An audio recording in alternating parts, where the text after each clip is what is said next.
What if a Slipspace Rupture dropped Battle Fleet 1 into the SGC's backyard? The seventh chevron locked at 0347 hours on a Tuesday morning, which was not unusual for Stargate Command. Unscheduled off-world activations happened with enough frequency that Sergeant Walter Harriman had developed a specific muscle memory for the containment alarm. Left hand to iris control, right hand to the intercom, voice steady regardless of what the sensors said.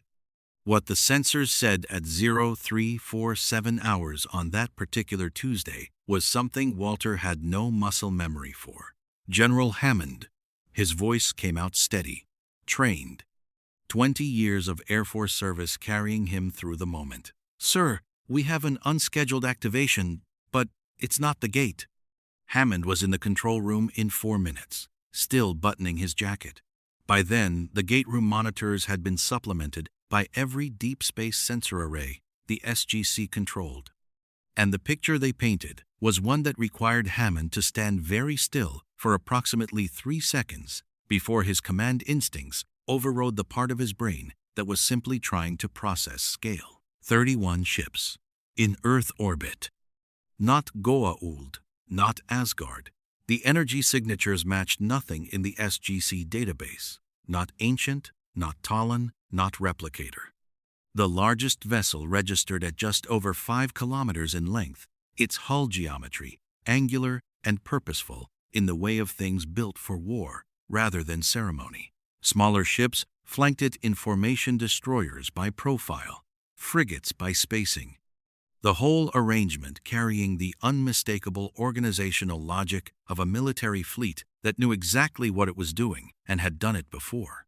They had dropped from what the sensors recorded as a collapsing spatial rupture, a wound in the fabric of local space-time that had opened without warning at 0341 hours and closed 11 seconds later, depositing 31 warships into a parking orbit between Earth and the Moon with the specific, terrible precision of an arrival that was simultaneously accidental and complete.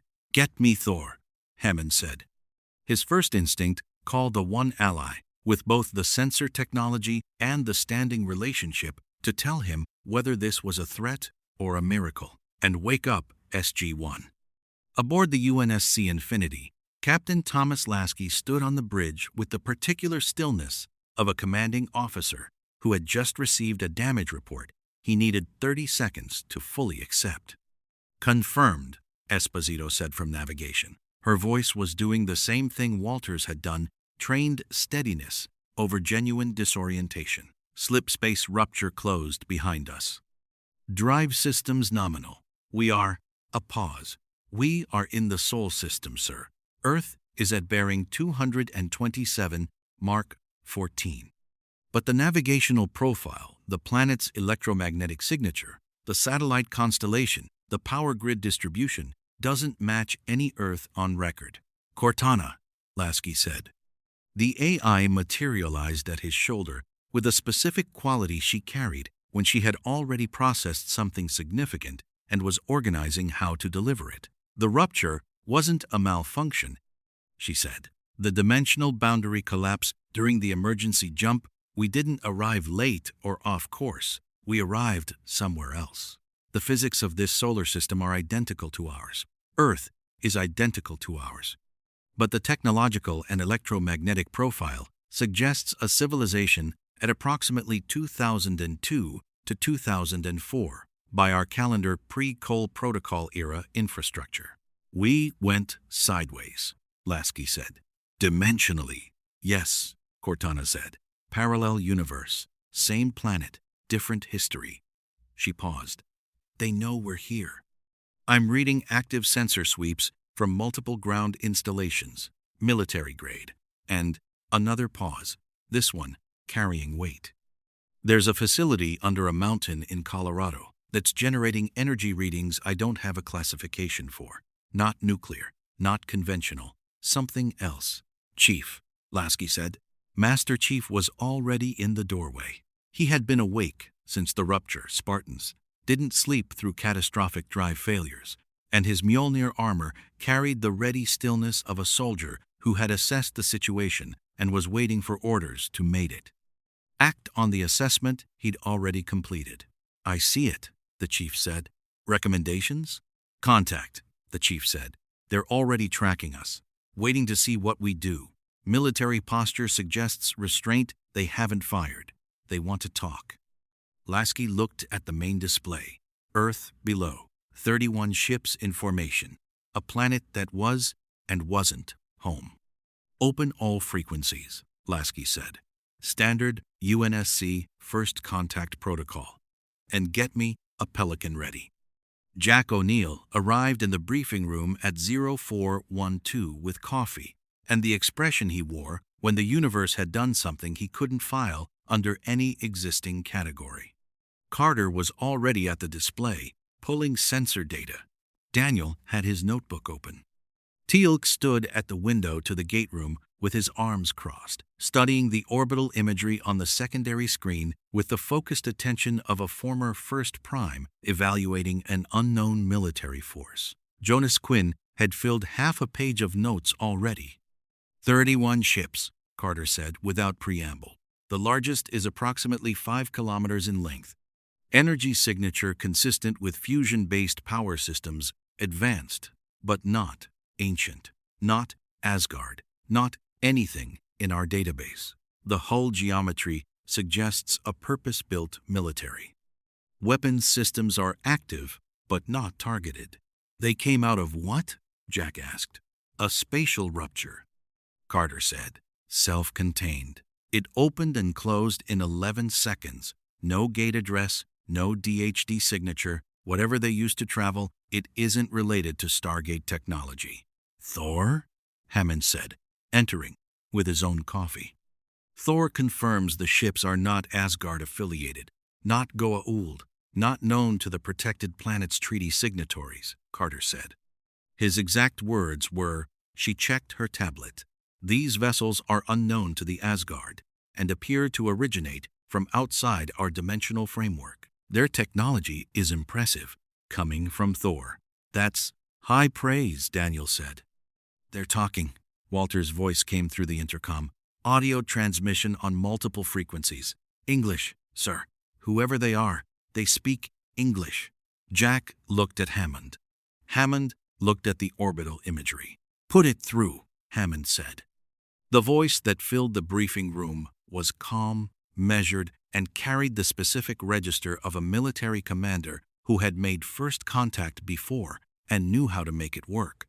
This is Captain Thomas Lasky of the UNSC Infinity. We are aware that our arrival was unannounced, and we apologize for the alarm that may have caused.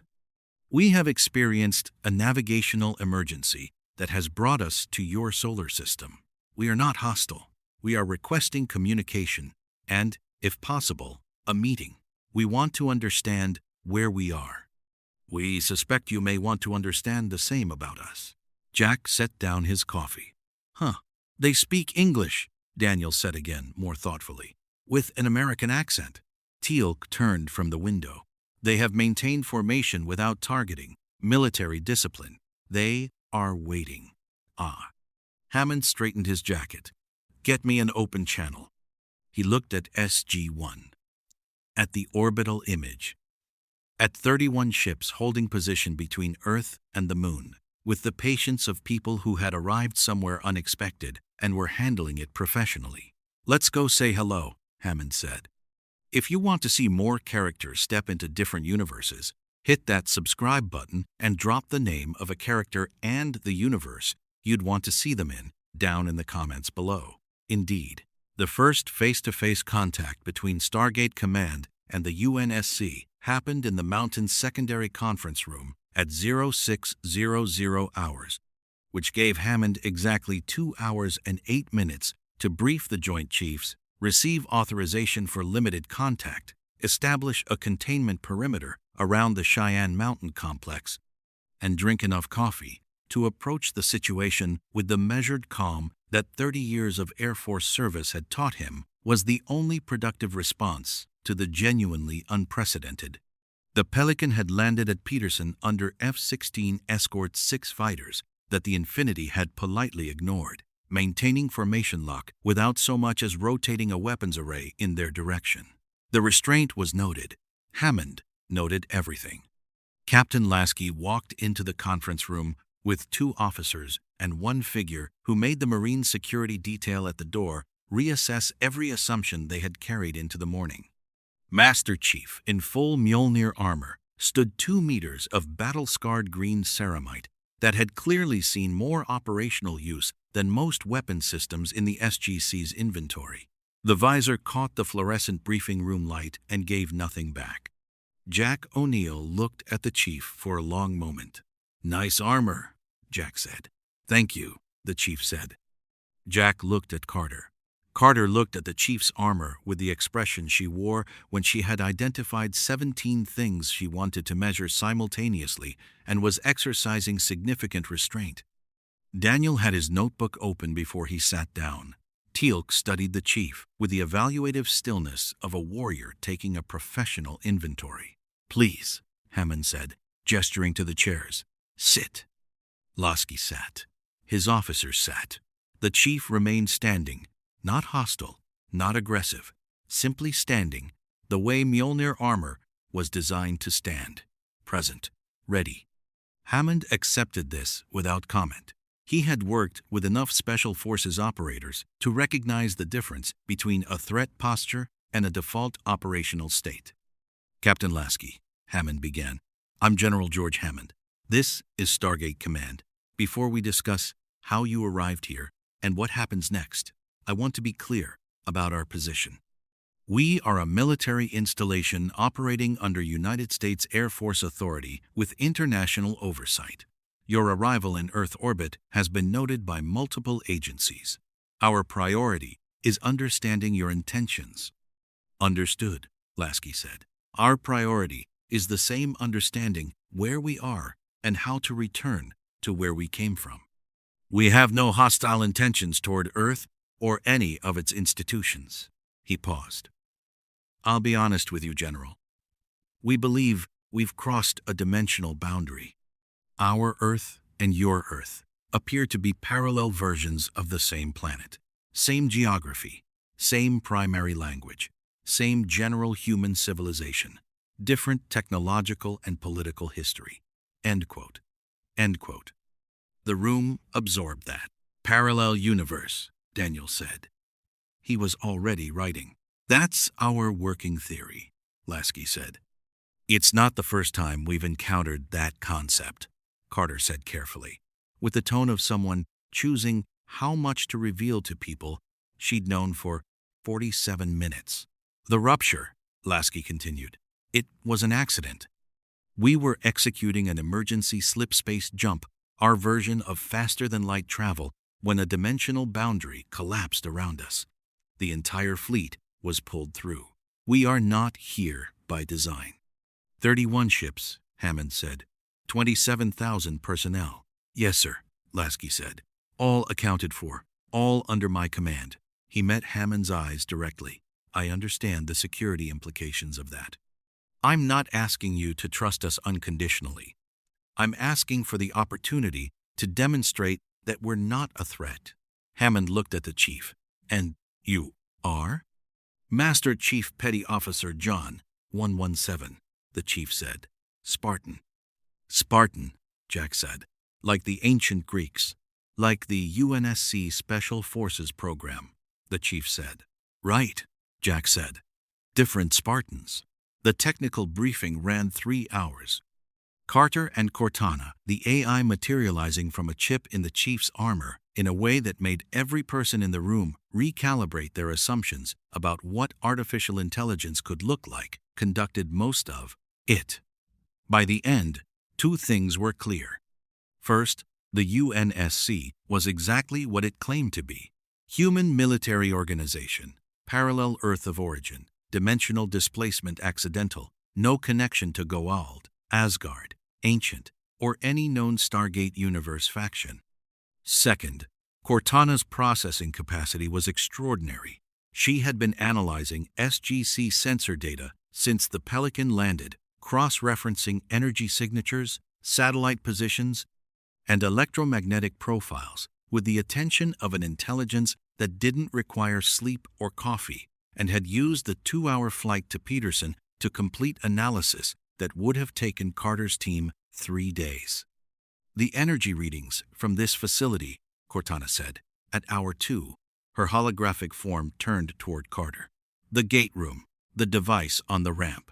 It's generating a stable wormhole endpoint through space-time geometry I don't have a classification for. Carter looked at Hammond. Hammond gave the smallest nod. It's called a Stargate, Carter said. It connects to other planets through a network of similar devices. There are thousands of them across the galaxy. Cortana processed that for 1.3 seconds. The power requirements for stable wormhole generation at that scale. It's ancient technology, Carter said, built millions of years ago by a civilization called the Ancients. The gates are their legacy. Millions of years, Lasky said quietly. They ascended to a higher plane of existence, Daniel added. Left the gates behind. We've been using them for about 6 years. Cortana looked at Carter. Carter looked at Cortana. The specific recognition of 2 people, 1 human, 1 AI, identifying a counterpart across the table who processed the universe at a comparable frequency. We're going to have a lot to talk about, Cortana said. Yes, Carter said. We are. Jack found Hammond on the observation level above the gate room at 10:30 hours. Both of them looking down at the Stargate with the coffee and silence ritual that had become their standard approach to mornings that exceeded available frameworks. 31 ships, Jack said. Yes, Hammond said. 27,000 people. Yes. Their AI just had a bonding moment with Carter, I noticed. And their soldier makes Teal'c look. Jack reconsidered the sentence. Not small, but comparable. Hammond watched the gate room. The iris was closed. 2 Marine teams on standard rotation below. Everything normal, procedurally. Nothing normal, actually. What's your read? Hammond said. Jack considered. This was the question Hammond asked when he'd already formed his own assessment and wanted a second one that might diverge. Jack's reads had diverged productively, often enough to make the question worth asking. They're military, Jack said. Real military. Chain of command, protocols, restraint, the whole package. Lasky's a commander who's been in the field. The chief is, he paused. I've been in special forces my entire career. I know what an operator looks like when the hardware's off. That's an operator who's never fully off. Hammond nodded. The ship worries me less than I expected, Jack continued. 5 kilometers of a warship in orbit is intimidating until you realize they've had 6 hours to do something with it and done nothing. They're sitting on their hands waiting for us to decide if we trust them. And do we? Hammond asked. Jack drank his coffee. Ask me after I've seen how the chief handles a Jaffa patrol. Hammond smiled faintly. I was thinking the same thing. Below them, the gate room hummed with the ordinary, extraordinary energy of a device that connected to thousands of worlds. Above them, 31 ships held formation in Earth orbit. Hammond finished his coffee. Get SG-1 ready. We're taking them through the gate. The gate address Hammond selected was P3X 744, a forested world with a documented Jaffa patrol presence, manageable threat level, and enough operational complexity to serve as a genuine field assessment rather than a controlled demonstration. SG-1 had been there 4 times. They knew the terrain, the patrol schedules, the exit routes. What they didn't know was how a Spartan in full Mjolnir armor would respond when the wormhole spat him out the other side onto alien soil under an alien sky with Jaffa staff weapons in the middle distance. Hammond wanted to know. Jack wanted to know more. The gate room at 1300 hours held SG 1-inch standard tactical loadout, P90S, sidearms, Daniel with his pack, Teal'c with his staff weapon, and a Zat holstered at his hip. The chief stood at the base of the ramp in full Mjolnir. MA5 rifle across his chest, Cortana's chip seated in the armor's neural interface. No pack, no secondary weapon visible. Just the armor and the rifle and the specific quality of readiness that made the Marine security detail unconsciously widen their perimeter. Jonas Quinn had fought hard to be included and won on the basis of his pattern recognition work with the Jaffa linguistic database. Lasky had requested observer status. Hammond had declined, gently but finally. One UNSC representative through the gate on the first mission. The chief was the obvious choice, the one who would be most useful if things went sideways and least likely to be a liability if the threat assessment escalated beyond P90 range.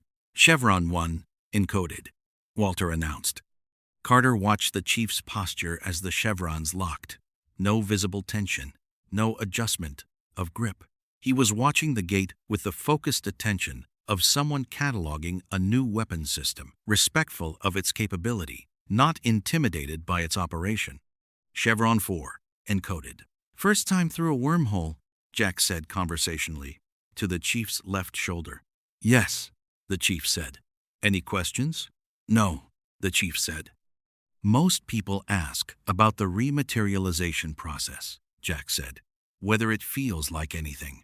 Whether you're actually the same person on the other side. Are you? The chief said.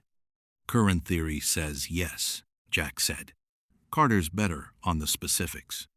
The quantum resolution process maintains full molecular continuity, Carter said from the chief's right, in the tone she used when the science was settled but the philosophy was still open. Good enough, the chief said. Chevron 7, locked.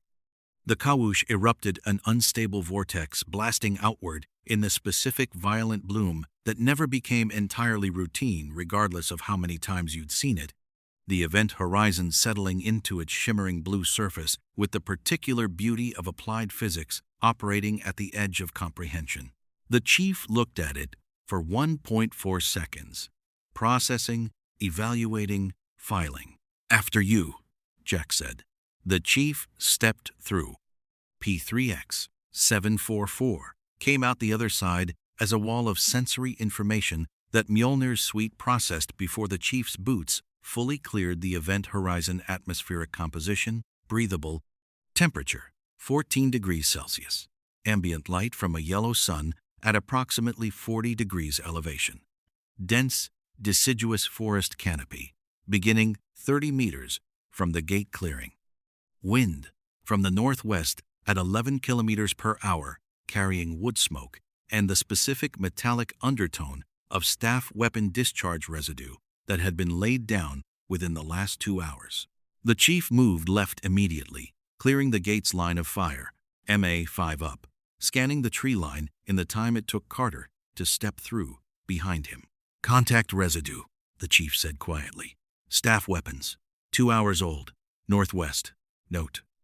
Teal emerged last, staff weapons already horizontal.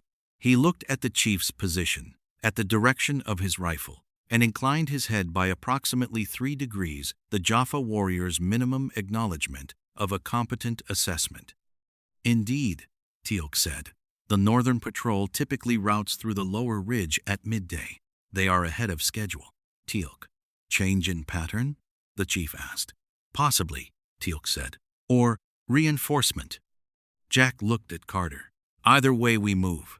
He glanced at the chief. Standard patrol protocols. We stay together. We use hand signals. The gate is our primary exfil. Are you familiar with hand signals? Yes, the chief said. UNSC version, or I'll adapt, the chief said. They moved into the tree line.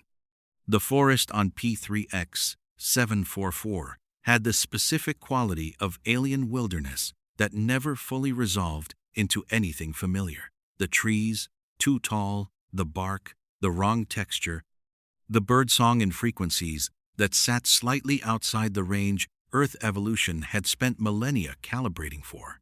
Daniel noticed these things and found them moving. Jack noticed them and found them tactically relevant. Teal'c moved through them as he moved through everything, like the environment was a variable he had already accounted for. The chief moved like the forest didn't exist. Not carelessly, precisely the opposite. He moved with the total physical economy of an operator for whom terrain was a tool, placing each footfall with a deliberateness that produced almost no sound from 250 kilograms of Spartan and armor. Carter found herself involuntarily adjusting her own movement to match his, the way you instinctively calibrate your pace to the most capable person in your patrol. Jack noticed, said nothing. They found the Jaffa at the ridge, 6 warriors in golden Horus Guard armor, staff weapons carried at the ready position that indicated elevated alert status rather than routine patrol. Someone had told them something. The patrol's forward spacing was tighter than standard, their sweep pattern covering approaches from 3 directions simultaneously. Jack signaled, "Hold position." The team stopped. In the undergrowth, 20 meters from the ridge crest, they watched the patrol work through the standard assessment long enough to count weapons, identify formation, locate the patrol leader by movement pattern. The chief was already ahead of that assessment. 6, he said, voice below a whisper. Leader, 3rd from left. 2 with elevation advantage on the eastern rocks. Standard suppression formation, if they take contact. Jack turned to look at him. In his peripheral vision, he registered Teal'c, also turning, with the same expression he'd worn in the gate room, that minimum acknowledgement head incline. Slightly more pronounced this time. That's right, Jack confirmed. Usually, we'd wait for the patrol to pass. Or redirect them, the chief said. Redirect how? Carter asked.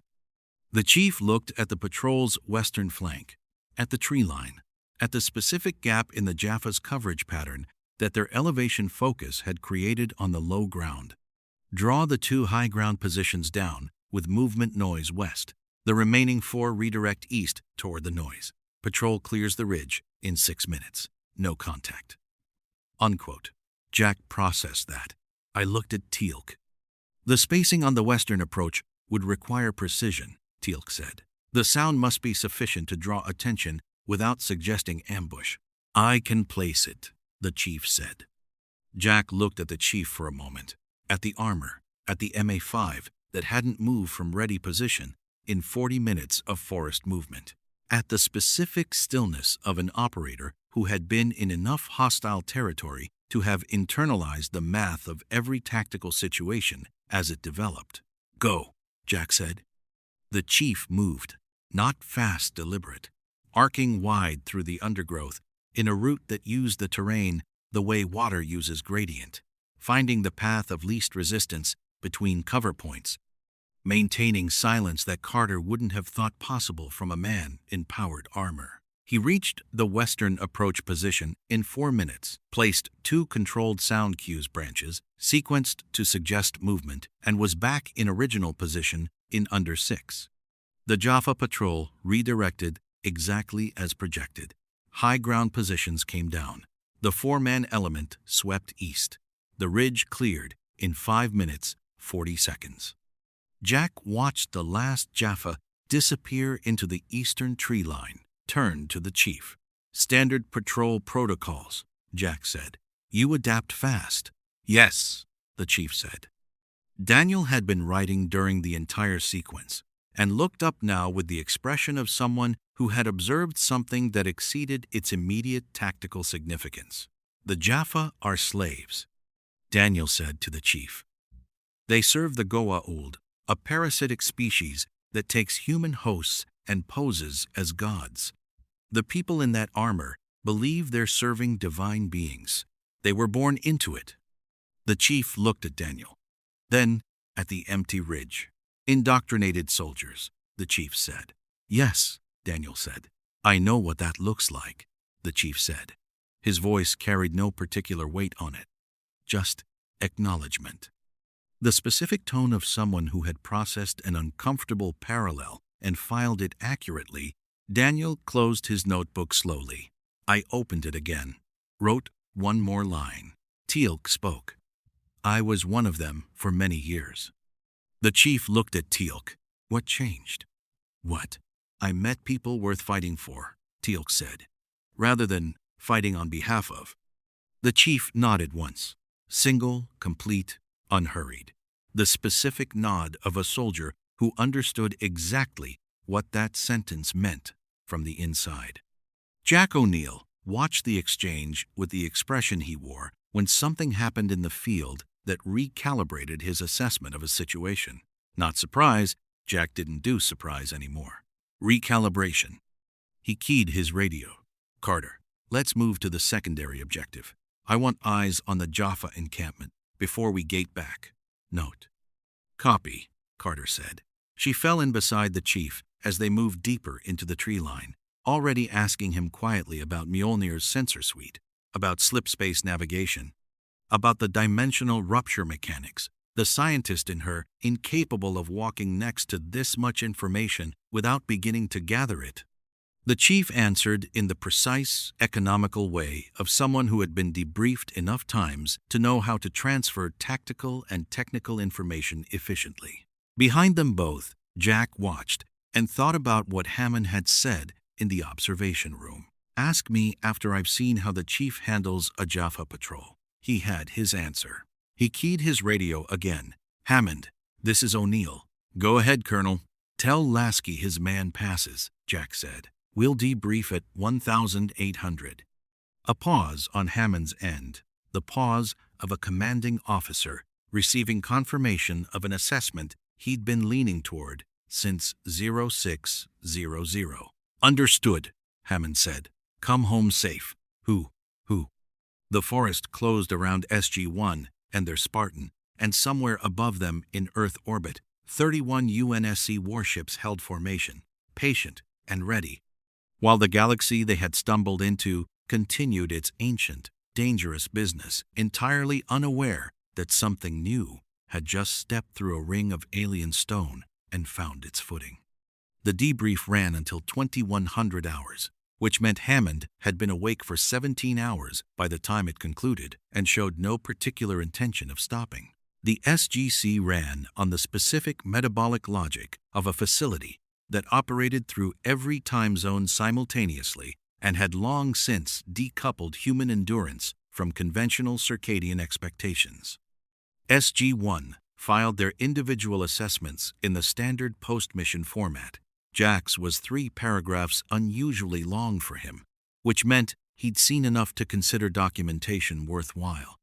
Carter's ran to 11 pages with 3 appendices covering Mjolnir sensor suite specifications, comparative analysis of UNSC tactical doctrine versus SGC standard operating procedures, and an opening section on Cortana's processing architecture that had clearly been written in a single sustained burst of scientific enthusiasm. Daniels covered the Teal Chief exchange with the careful attention of an anthropologist recognizing a significant cultural moment. Teal'c's was 4 sentences, which was standard for Teal'c and conveyed more than most people's 4 pages. Hammond read all of them before calling Lasky back to the mountain. The second meeting had a different quality than the first.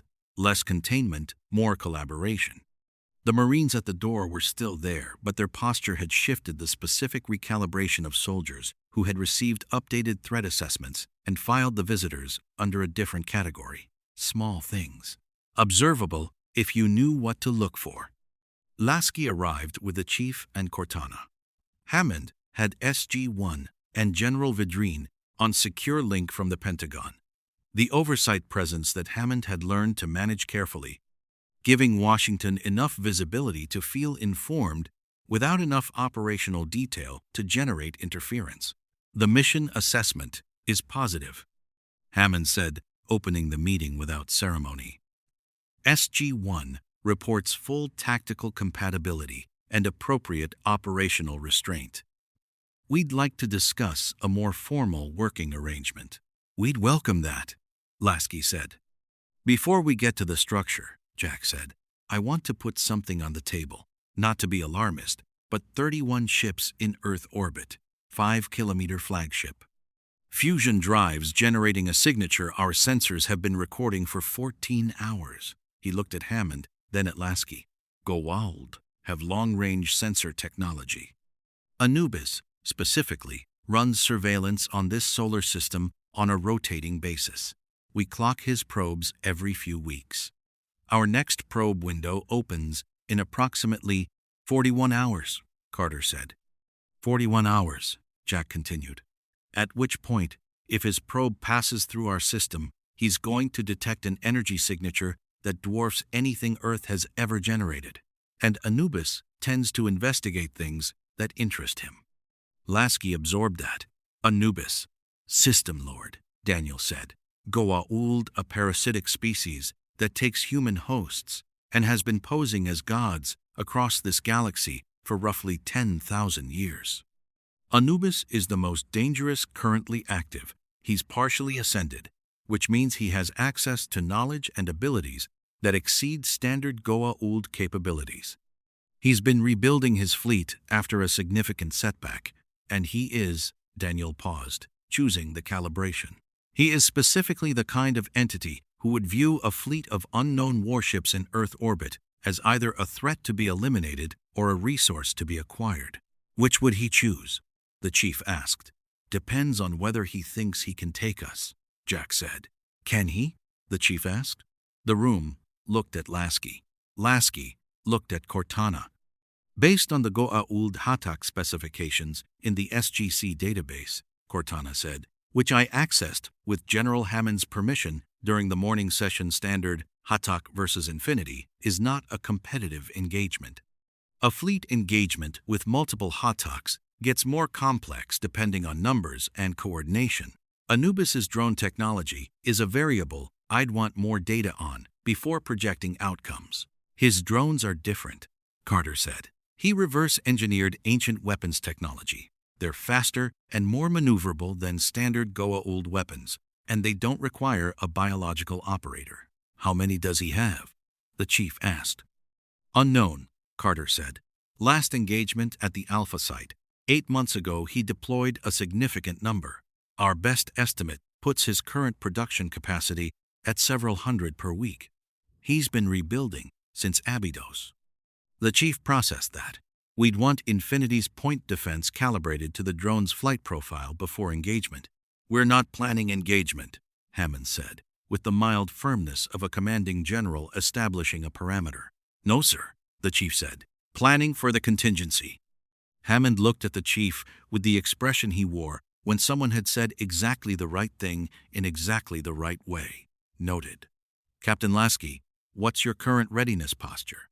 Full battle readiness available within 4 hours of order, Lasky said. Current posture is Condition 4 standard operations. I can have a battle group to Condition 2 in 90 minutes. Do it, Hammond said, quietly, and I want Infinity repositioned further from Earth's orbital plane, less visible to passive long-range sensors. We can move to L4, Cortana offered. Lagrange Point 4 provides gravitational stability and reduces our electromagnetic profile from the inner system by approximately 60%. Do that, Hammond said. Cortana transmitted the repositioning order to Infinity's navigation in the time it took Hammond to reach for his coffee. It was Daniel who brought up the ancient database at 1,930 hours. When the strategic discussion had temporarily plateaued and the room had fractured into its natural working subgroups, Carter and Cortana at the technical station, Teal'c and the chief in the corner conducting what appeared to be a systematic comparison of staff weapon versus MA5 ballistic profiles, Jack at the window with his second coffee of the evening. Daniel had been quiet for 40 minutes, which, with Daniel, meant he had been thinking about something that was either very important or very complicated, usually both. The rupture that brought the fleet here, Daniel said to Lasky. Cortana said the dimensional boundary collapsed during an emergency jump. Has that ever happened before in your universe? Not the dimensional crossing specifically, but the boundary collapses during slipspace transit? Not on this scale, Lasky said. Cortana? There are 3 documented cases of slipspace transit producing anomalous dimensional effects. Cortana said from across the room, her processing evidently running parallel tracks simultaneously. None resulted in confirmed dimensional displacement. The boundary collapse that brought us here appears to have been a unique confluence of drive stress, spatial geometry, and something I haven't fully characterized yet, a resonance frequency in local spacetime that the rupture interacted with. Daniel wrote that down. A resonance frequency. In the substrate geometry, Cortana said, below the threshold of our standard sensors. I only detected it in retrospect, analyzing the rupture's formation data. Daniel looked at Carter. Carter had stopped her conversation with Cortana and was now fully present in the main discussion with the particular quality of attention she deployed when something had connected to something else in a way that mattered. The dimensional resonance frequencies in the SGC database, Carter said slowly, the ones the ancients documented in the early gate network expansion records. The substrate geometry mapping. She pulled up a file. Cortana, I'm sending you a data packet. Ancient survey records from approximately 2 million years ago. Look at the resonance frequency profile. Cortana received the packet and processed it. The pause lasted 2.1 seconds, which for Cortana represented substantial analysis. It matches, Cortana said. The resonance frequency that interacted with our Slipspace Rupture, it's documented here. The ancients mapped it. They called it, she translated the ancient notation, the dimensional substrate, a layer of space-time geometry underlying both the Stargate network's operational framework and, apparently, the physics of slipspace transit. They're connected, Carter said. The Stargates and slipspace, they're both operating on the same underlying space-time architecture. The room was quiet for a moment, with the specific quality of quiet that follows a realization too large to immediately domesticate. Which means, Daniel said carefully, the rupture that brought the fleet here wasn't entirely random. No, Carter said. If both transit systems interact with the same substrate geometry, the rupture didn't just cross dimensions. It followed a path that the substrate made available. Made available, Jack said from the window. Like a road. Like a road that already existed, Carter said. We didn't know it was there. They didn't know it was there. But something built it. Cortana's form shifted, the subtle postural adjustment of an AI encountering a problem that exceeded current processing capacity, not because of insufficient intelligence, but because of insufficient data. The ancient records on the substrate. How extensive are they? 1. Limited, Carter said. They documented it, but didn't fully explore it. There's a reference to a facility, a research installation, the ancients designated for substrate investigation. We've never located it. Gate address? Daniel asked immediately. Carter shook her head. The address in the ancient database is partial.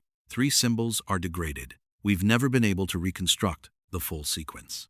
May I see it? Cortana said. Carter transmitted the partial address. Cortana processed it against the Slipspace Rupture formation data, the dimensional resonance frequency profile, and 4 other variables she assembled in the background from the SGC database. I think I can complete it, Cortana said. Jack turned fully from the window. Teal'c and the chief had stopped their ballistic comparison and were both present in the discussion now, the way experienced soldiers recognize when a tactical situation has just shifted. You've been here 14 hours, Jack said to Cortana. Yes, Cortana said, and you can complete an ancient gate address that we've had partially degraded in our database for 3 years. Possibly, Cortana said. The rupture's formation data contains substrate geometry information that your sensors wouldn't have been able to record through conventional gate operation. It's a different angle on the same mathematics. I'd need 48 hours to run the full reconstruction. Hammond had been listening from the head of the table with the stillness of a commanding officer watching a situation develop its own momentum. He looked at SG-1, at Lasky.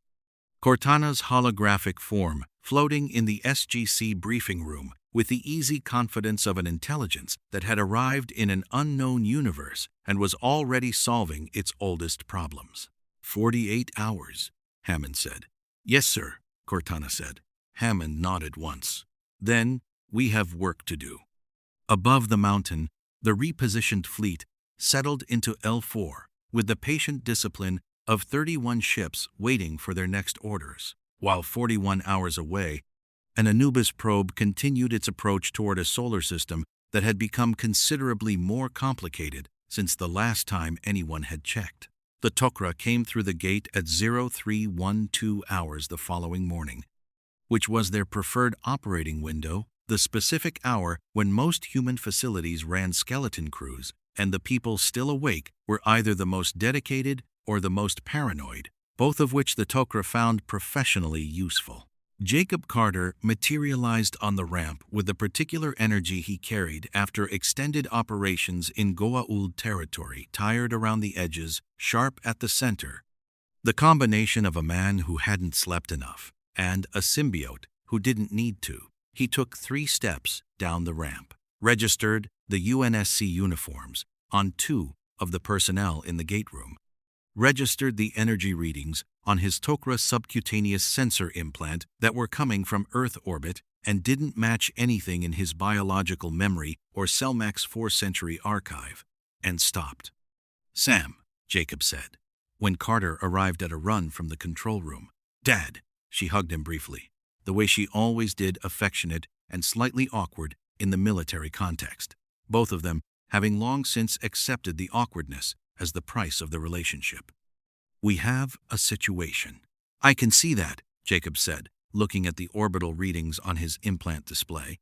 31 ships at L4. Fusion. Signature. Not Goa'uld, not Asgard, not anything in Selmac's memory. He looked at his daughter directly. "How long?" 18 hours, Carter said. "It's a long briefing." "It always is," Jacob said. Selmac spoke for the first time at the 40-minute mark of the briefing, which was earlier than usual. Typically, the senior Tok'ra symbiote allowed Jacob to manage the initial information intake and reserve direct address for moments requiring 400 years of accumulated intelligence perspective. The dimensional displacement summary apparently qualified. The Tok'ra High Council has been aware for some years that the space-time substrate underlying the Stargate network exhibits anomalous geometry, Selmac said. In the resonant dual harmonic that always briefly startled people who hadn't heard it before, the chief showed no reaction. "We believed it to be a remnant of ancient construction, a byproduct of the Gate Network's original installation rather than intentional design. What you are describing suggests it may be more fundamental than that." "That's our current working theory," Carter said. "Then the Tok'ra have an interest in the research facility address," Selmac said. "If the substrate geometry is more than ancient byproduct, if it is infrastructure, the implications for Gate Network security are significant." "Infrastructure for what?" Daniel asked. Selmac paused. "That is the correct question." Jacob reasserted. "Here's what I came to tell you, and why it's urgent." He leaned forward. 3 days ago, Anubis repositioned his fleet. We don't know why. He pulled his primary Hatak group from the Tartarus staging point and moved them. We lost tracking at the edge of our sensor network. He looked at Hammond. "His probe window for the Sol system opens in 22 hours. We now believe he may have repositioned specifically to respond to whatever his advanced sensors have already detected." "Advanced sensors," Jack said. "Anubis has sensor technology beyond standard Goa'uld capability," Jacob said. "Ancient derived. We've known this." "Ha!" "What we didn't know until 72 hours ago is that his forward array extends to approximately 3 light hours from Sol." He paused. "The fleet's arrival 18 hours ago, the Slipspace Rupture, the energy signature would have been visible to his forward array in real time." "He already knows," Carter said. "He already knows something is here," Jacob said. "He doesn't know what. But Anubis's standard response to an unknown energy signature of this magnitude in a system he considers strategically important, is investigation with force, Teal'c said. Yes, Jacob said. The room recalibrated. The 41-hour window had just become a variable rather than a fixed point. Lasky spoke. What does investigation with force look like? Numbers? Composition? Timeline? Jacob looked at him, the full assessment of a former USAF general, an active Tok'ra operative evaluating a UNSC captain. Anubis typically deploys a vanguard of 6 to 12 Hatoks with Kull warrior complement for initial force reconnaissance. If the vanguard reports significant resistance, he follows with his primary fleet. He paused. His primary fleet currently stands at somewhere between 40 and 60 Hatoks, depending on production since Abydos. 40 to 60, Lasky said. Yes, Jacob said. Lasky looked at Cortana. At 6 to 12 Hatoks, Infinity leads engagement with Mac and Archer support from the battle group, Cortana said, in the measured cadence of a tactical AI running probability calculations in real time. Projected outcome, UNSC, favorable, with moderate damage risk. At 40 to 60 Hatoks, with ancient drone complement, the engagement becomes significantly more complex. Outcome probability degrades toward parity. Parity with 60 Goa'uld motherships, Jack said. That's a sentence I didn't expect to say today. Infinity is 5 kilometers of warship, Cortana said, without particular modesty. But volume of fire matters at scale, and ancient drone technology introduces a variable I cannot fully model without engagement data. Then we don't fight 60 Hatoks, the chief said. We make the vanguard engagement decisive enough that Anubis recalculates before committing the primary fleet. Hammond looked at the chief. Meaning? Destroy the vanguard completely, the chief said. No survivors to report back. No damage assessment for Anubis to evaluate. He sent 12 ships and received silence. The unknown becomes more threatening than whatever his sensors detected. That's, Daniel started. Cold, Jack said. Also tactically sound. It violates no treaty the SGC holds, Teal'c said. Anubis is not a protected planet's signatory. He operates outside the treaty framework, by choice. Jacob was quiet for a moment, not uncertain, processing. Selmak speaking briefly, at a frequency only Jacob perceived. Then, the Tok'ra can provide intelligence on the Vanguard's approach vector. We have an asset near Tartarus who can track the fleet's departure and give us 8 hours warning before they reach sensor range. 8 hours, Hammond said. That's workable. There's a condition, Jacob said. He looked at Hammond, then at Carter, then, for the first time directly, at the chief. The Tok'ra High Council wants representation at the research facility mission. If the substrate geometry is what Selmak suspects it might be, if there's infrastructure underlying the gate network that predates the ancients, the Tok'ra have 400 years of Goa'uld intelligence that could contextualize whatever you find there. Predates the ancients, Daniel said sharply. Selmak, what does the Tok'ra intelligence archive contain about pre-ancient substrate references? Selmak emerged again. Fragments. Goa'uld mythology, which we treat as contaminated intelligence, given the source contains references to what their oldest religious texts call the foundation. The layer beneath the layer. The road the gods did not build. A pause. We dismissed it as primitive cosmology. In light of current developments, that dismissal may have been premature. Daniel had filled 3 pages before Selmak finished the sentence. The chief found Teal'c in the gym at 0500 hours, which was where Teal'c spent the hours between mission debrief and morning briefing, running the Jaffa meditative combat form called Kelnorim in motion. Not the still trance of full Kelnorim, but the moving version, staff weapon tracing patterns in the air, with the specific flowing precision of a form practiced for over a century. The chief watched from the doorway for 47 seconds before entering. Teal'c completed the sequence without interruption, planted the staff weapon, and looked at the chief with the full attention he reserved for conversations he considered worth having. "You fight well," the chief said. "As do you," Teal'c said. "The Ridge assessment yesterday demonstrated both tactical competence and restraint.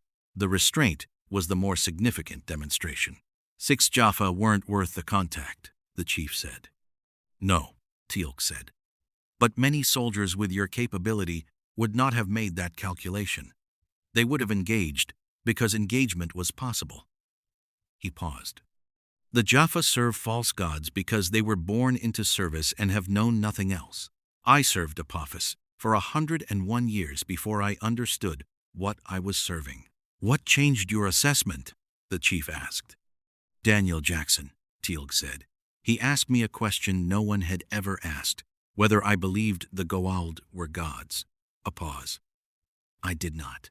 I had not, for many years. I had simply never been asked to say it." The chief absorbed that.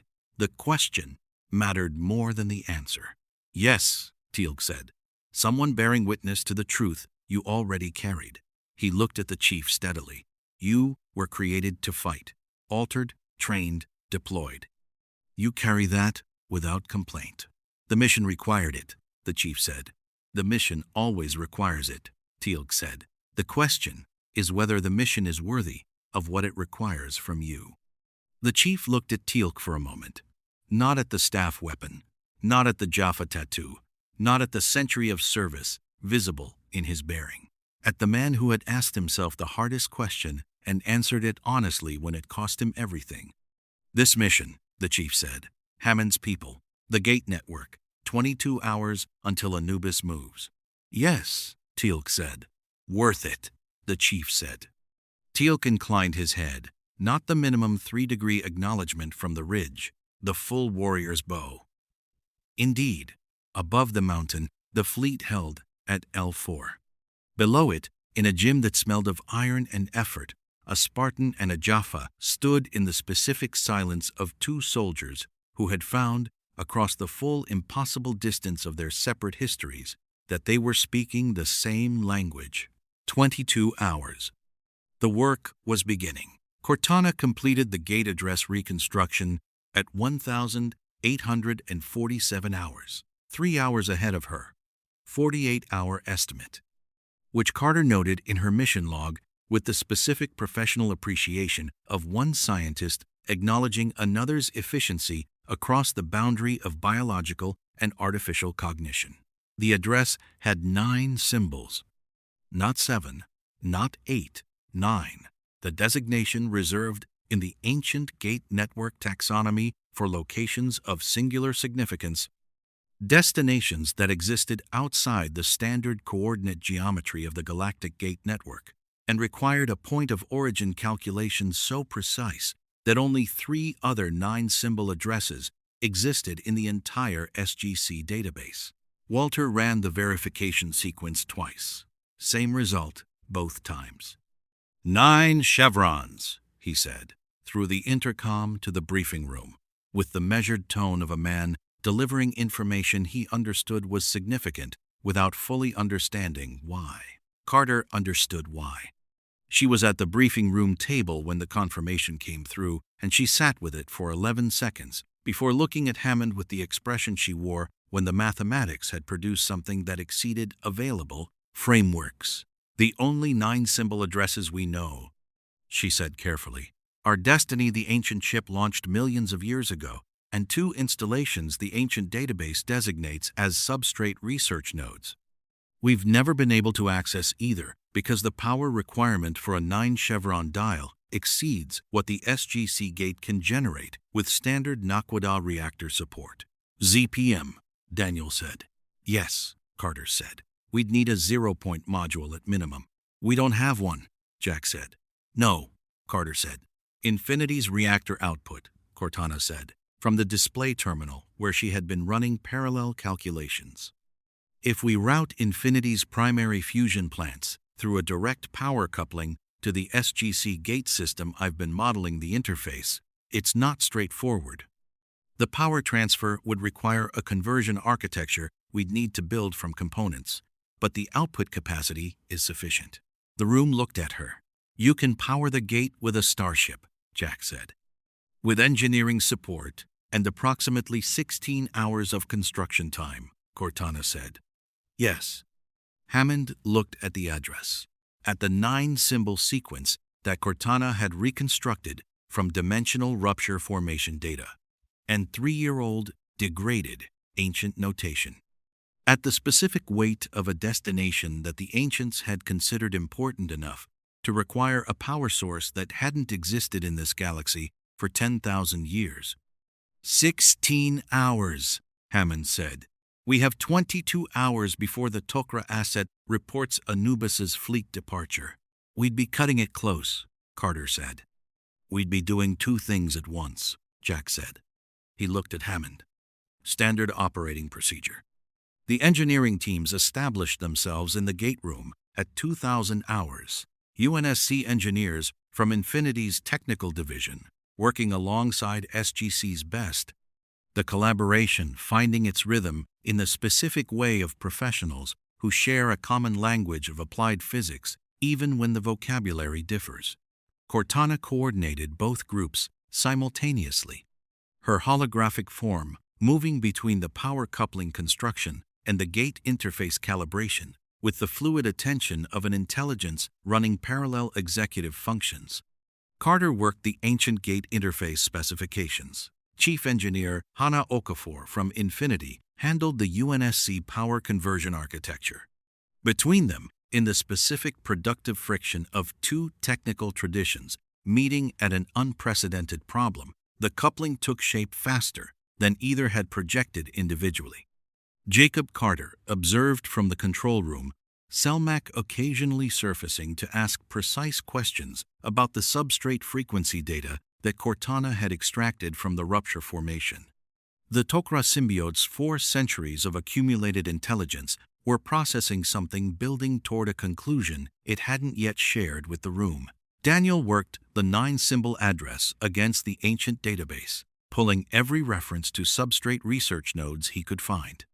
There were 7 fragmentary, cross-referenced, incomplete in the way ancient records were always incomplete when they documented something the ancients considered too fundamental to require explanation, like an architect leaving no notes about gravity. The chief ran perimeter security, not because Hammond had ordered it. Hammond had suggested it, and the chief had agreed with the assessment independently, which was close enough to an order that neither party needed to formalize it. The mountain was more exposed than usual, with 31 ships repositioned to L4 and engineering teams occupying the gate room and the SGC's full senior staff in one building. Standard perimeter protocols were insufficient for the threat posture Anubis's repositioned fleet represented. Palmer's Spartan team, 4 IVs, who had beamed down from Infinity at the chief's request, established overlapping fields of coverage on the mountain's approaches. Local Security Command wasn't entirely comfortable with 4 Spartans in full armor running on a perimeter on a classified Air Force installation, and the chief had acknowledged that discomfort with the specific courtesy of a soldier who understood chain of command and was operating within it while making the situation as safe as possible regardless. Jack found him on the outer perimeter at 2,230 hours, doing what Jack found himself doing most nights when the mountain was running a significant operation, walking the edges of the thing rather than sitting in its center. "Your people are good," Jack said, meaning the Spartan 4s. "Yes," the chief said. "Palmer's team, they trained the same way you did? Similar program, different generations. They're capable." "But not," Jack gestured at the Mjolnir. "No," the chief said simply. The augmentation protocol for Spartangent tours was more extensive. Most of the candidates didn't survive it. Jack absorbed that quietly. "How many of you are there?" "Spartangent tours were," the chief said. "A few, fewer now." Jack looked at the night sky, the specific habit of someone who had spent 6 years knowing that the stars contained threats rather than just beauty. "I've met a lot of soldiers. Good ones. People who'd walked into things that should have killed them and came out the other side differently. He paused. You're something else. I was built to be, the chief said. Does that bother you? Jack asked. Not carefully directly. Jack's directness was one of his most reliable qualities in the field and one of his most professionally costly qualities in command structures. The chief was quiet for 4.2 seconds, not processing the question, processing whether to answer it honestly. It used to be a more complicated question, the chief said. It's less complicated now. What changed? Jack asked. Cortana, the chief said, and people worth the mission. Jack nodded. He understood that sentence from the inside had his own version of it, built from different components over different years in different terrible places. Yeah, he said. That'll do it.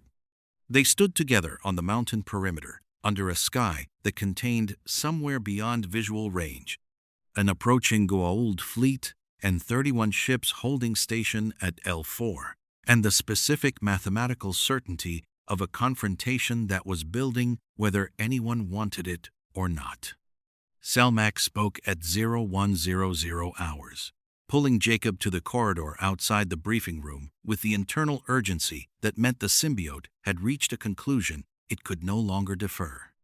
The Goa'uld mythology, Selmak said in Jacob's voice, the Foundation references in the oldest texts.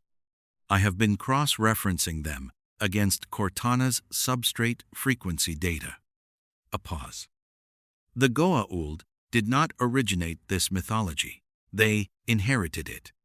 Their oldest religious texts predate the Goa'uld as a spacefaring species by at least 300,000 years. Inherited from who? Jacob asked. Unknown origin. The texts refer to the builders of the Foundation as the Urs, a word in the oldest Proto-Goa'uld linguistic stratum, meaning approximately those who came before the first. Jacob relayed this to the briefing room. Daniel's notebook was in his hands before Selmak finished. The Urs, Daniel said, pre-ancient, pre-Goa'uld, he was writing and talking simultaneously. The substrate infrastructure isn't ancient. The ancients mapped it. They didn't build it. That is Selmak's current assessment, Jacob said. The research facility at the 9-symbol address the ancients built it to study infrastructure they found already in place. Carter looked at Cortana. Cortana looked at Carter. The rupture that brought us here, Cortana said quietly. The dimensional boundary collapses. The substrate resonance frequency that interacted with our slipspace drive. She paused. We didn't accidentally stumble into a dimensional crossing. The substrate made it possible. Something in the underlying architecture of spacetime in both our universes is connected. Connected by what? Hammond asked. By whoever built it, Cortana said. The Urs. Or whatever the Urs left running. The gate room hummed below them. Power coupling construction at 67% completion. 9-symbol address locked in the navigation computer. 16 hours, becoming 12, becoming the specific proximity of something large enough to reframe everything that had preceded it. Anubis was coming. The substrate was waiting. And in the engineering bay of Cheyenne Mountain, a coupling between a Stargate and a starship was being built for the first time in the history of either universe, aimed at a destination that predated both. The power coupling completed at 1,423 hours 4 minutes ahead of Carter's revised projection, which Cortana logged without comment but with the faint satisfaction of an AI whose construction timeline estimates had proven accurate under field conditions that any reasonable modeling framework would have classified as unprecedented. The gate room had transformed. What had been the SGC's standard operational configuration ramp, Iris, control room above. Marines on rotation below now incorporated a lattice of UNSC power conduit running from the temporary relay station in the secondary bay through reinforced channeling that Okafor's team had bolted directly to the concrete substrate of the mountain, terminating in a conversion architecture at the base of the gate's power coupling that Carter and Cortana had designed together across 16 hours of sustained collaborative engineering. It was in the specific aesthetic of things built under operational pressure for functional rather than elegant purposes, not beautiful. It worked. Carter ran the first test draw at 1,431 hours, not a full dial attempt, just a power flow verification. Pulling a fraction of Infinity's reactor output through the coupling chain and measuring what arrived at the gate interface against what had been sent, the conversion loss was 3.7%, which was better than the 5% threshold they had established as acceptable and significantly better than the 12% Carter had privately feared when she'd first seen Okafor's initial conduit specifications. Clean draw, Carter said.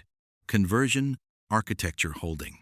Reactor output stable, Cortana confirmed from the engineering relay station. Her holographic form split between the gate room floor and the control room display simultaneously, a processing demonstration that Hammond had stopped remarking on after the third time because it was simply how Cortana operated.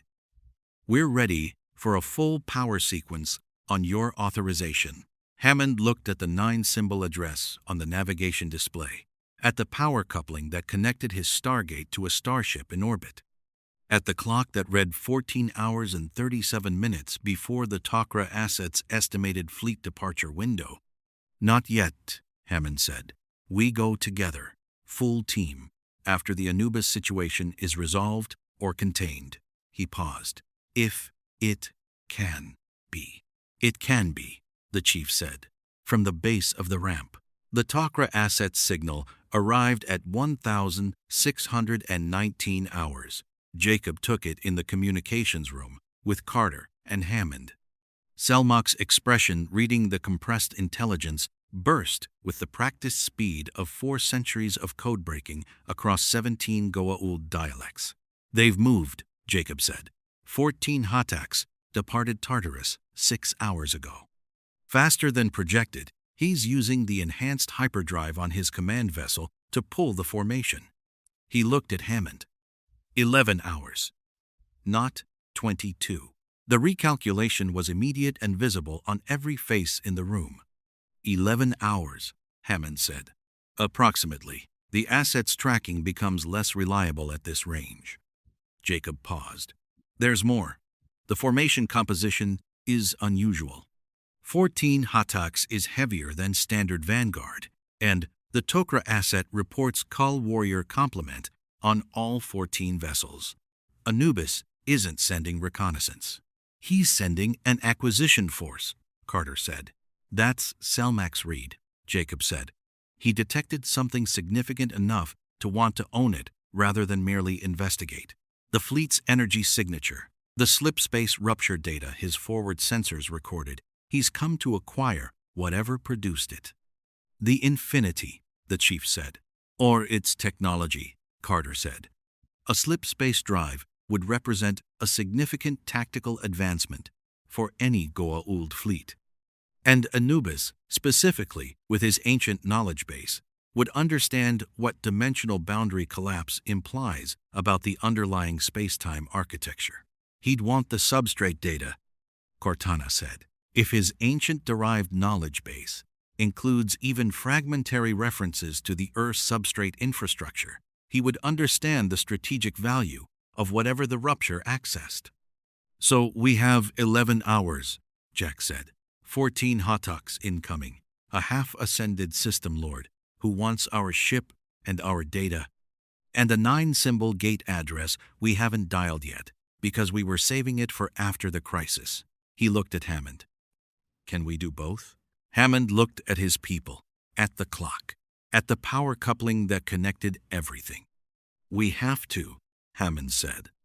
The operational plan that emerged from the next 2 hours was built on the specific logic of a command staff that had spent 6 years making insufficient resources work against impossible odds and had developed an institutional tolerance for plans containing more variables than certainties. Infinity and Battlefleet 1 would engage the Hatak Vanguard at the outer system perimeter beyond Earth's orbital plane, far enough from the planet that weapons exchanges wouldn't create atmospheric or surface effects. MAC cannons at extended range, Archer missile volleys coordinated with longsword fighter screens, point defense calibrated to the ancient drone flight profiles Carter had modeled from the Alpha Site engagement data. Lasky would command the fleet engagement from Infinity's bridge. Cortana would provide tactical AI support, her processing capacity simultaneously managing fleet coordination and monitoring the power coupling status for the 9-symbol gate attempt. SG-1, the chief, Jacob, Carter, and a 4-person Spartan security element would go through the gate to the substrate research facility during the fleet engagement using the operational window that Anubis's focus on Infinity would create. If the fleet engagement went cleanly, they'd have the facility to themselves. If it didn't, the engagement would at minimum keep Anubis's attention on Infinity rather than the mountain. The timing has to be precise, Carter said in the planning session. The 9-symbol dial requires sustained maximum power draw from Infinity's reactor. Lasky needs full power for the fleet engagement. We can't do both simultaneously. Window? Hammond asked. Between first MAC engagement and the point where Lasky needs full reactor output for the battle group's sustained fire, Cortana said. Approximately 4 minutes. Enough for the dial sequence and team transit if we run the pre-activation sequence in parallel with the fleet's approach. 4 minutes, Jack said. 4 minutes and 12 seconds at my current power flow modeling, Cortana said. The wormhole establishes and the team goes through. Once the connection closes, Infinity reclaims full reactor output for the engagement. Jack looked at Hammond. We've worked with worse windows. We have, Hammond agreed, with the tone of a man who was not entirely comfortable with that statement, but acknowledged its accuracy. The chief spent the pre-mission hours in the way he had always spent pre-mission hours in motion, running equipment checks, reviewing tactical parameters, processing variables. The Mjolnir ran self-diagnostic in parallel, its suite cataloging the atmospheric and gravitational data from the P3X 744 mission, updating threat response algorithms with Hatak weapons profile data from the SGC database, integrating the Kull Warrior specifications that Jacob had provided from Tok'ra intelligence. Kull Warriors gave him pause. Not concerned the professional evaluation of an operator encountering an enemy with a capability profile that demanded respect. Enhanced human physiology, ancient derived armor, generating its own defensive field, staff weapon optimized for lethality rather than the standard Jaffa weapon's intimidation-first design philosophy. No symbiote dependency, no larval Goa'uld to remove for incapacitation. Combat effectiveness that the SGC database categorized as significantly above Jaffa standard. The chief read the Kull specifications twice, filed them under known and manageable. Cortana materialized at his shoulder in the armory at 2,100 hours. You've read the Kull file 4 times, she said. Twice, the chief said. I monitor your neural interface reading patterns, Cortana said. 4 times, at decreasing intervals, suggesting confidence-building repetition rather than information gathering. The chief said nothing for a moment. Then, they're the closest thing to flood-adapted combat forms this galaxy has produced without actually being the flood. That's a specific comparison, Cortana said. It's accurate, the chief said. Enhanced physiology, armor-integrated weapons, no biological vulnerability at standard targeting points. You fight them differently than you fight standard infantry. How do you fight them? Cortana asked. You find the power source, the chief said. Everything the ancients built runs on the same fundamental energy architecture. The armor field, the weapons, the enhanced physiology they draw from the same Naquadah-based power cell. Disrupt the cell, the system degrades. He looked at the MA5. Cortana. The SGC database has a full technical specification for the Kull armor power cell location. Left thoracic cavity, Cortana said, below the secondary shoulder plate. approximately 12 centimeters of armor over the housing. A pause. The standard P-90 doesn't have the penetration profile for that target at combat ranges. No, the chief said. The MA-5 does. Cortana was quiet for a moment, with the specific quality of silence she maintained when she was processing an implication she found simultaneously tactically sound and personally uncomfortable. You've been planning the engagement since the Tok'ra briefing. Yes, the chief said. You didn't tell the planning session, Cortana said. Not my planning session to dominate, the chief said. Hammond's command, SG-1's galaxy. My job is to support the mission. Cortana looked at him the full attention of an AI who had known him long enough to distinguish between humility and strategy. You could have improved the plan. I improved my part of the plan, the chief said. That's sufficient. Cortana processed that. John, when we go through that gate, the substrate facility, the Earth's infrastructure, whatever is waiting on the other side of a 9-symbol address that the ancients built a research station to study. We handle it, the chief said. I know we handle it, Cortana said. That's not what I was going to say. She paused, and her holographic form shifted with the subtle postural quality she carried during genuine rather than operational conversation. Whatever we find there, it's older than the Forerunners, older than the ancients, older than anything either of us has reference frameworks for. Yes, the chief said. I found that. She paused again. I find that I want to see it. The chief looked at her. So do I. Outside the armory, the mountain hummed with pre-mission preparation. 11 hours had become 6. 6 would become 4. 4 would become the specific compressed present of an operation in motion where planning dissolved into execution and the variables you hadn't accounted for became the ones that mattered most. Somewhere beyond Neptune's orbit, 14 Hatoks were cutting through hyperspace with the patient, terrible momentum of a system lord who had decided that whatever was generating an unknown energy signature in Earth's solar system belonged to him. They were wrong about that. The gate room waited below, power coupling active, 9-symbol address locked, Infinity's reactor output standing by for the 4-minute window that would open between the first Mac round and the moment Lasky needed everything his ship had. 4 minutes and 12 seconds. The chief finished his equipment check and picked up his MA-5. Sufficient. The Hatok Vanguard dropped from hyperspace at 0312 hours, which was either coincidence or Anubis's preference for the psychological weight of arriving in the specific hour when human facilities ran at minimum capacity and maximum vulnerability. Hammond had long since stopped believing in coincidence where Anubis was concerned. 14 motherships.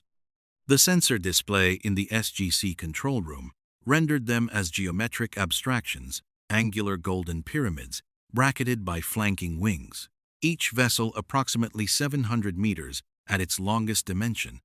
The formation arranged in the classic Goa'uld approach pattern that put the heaviest firepower at the apex and the fastest ships at the flanking positions where they could cut off retreat vectors.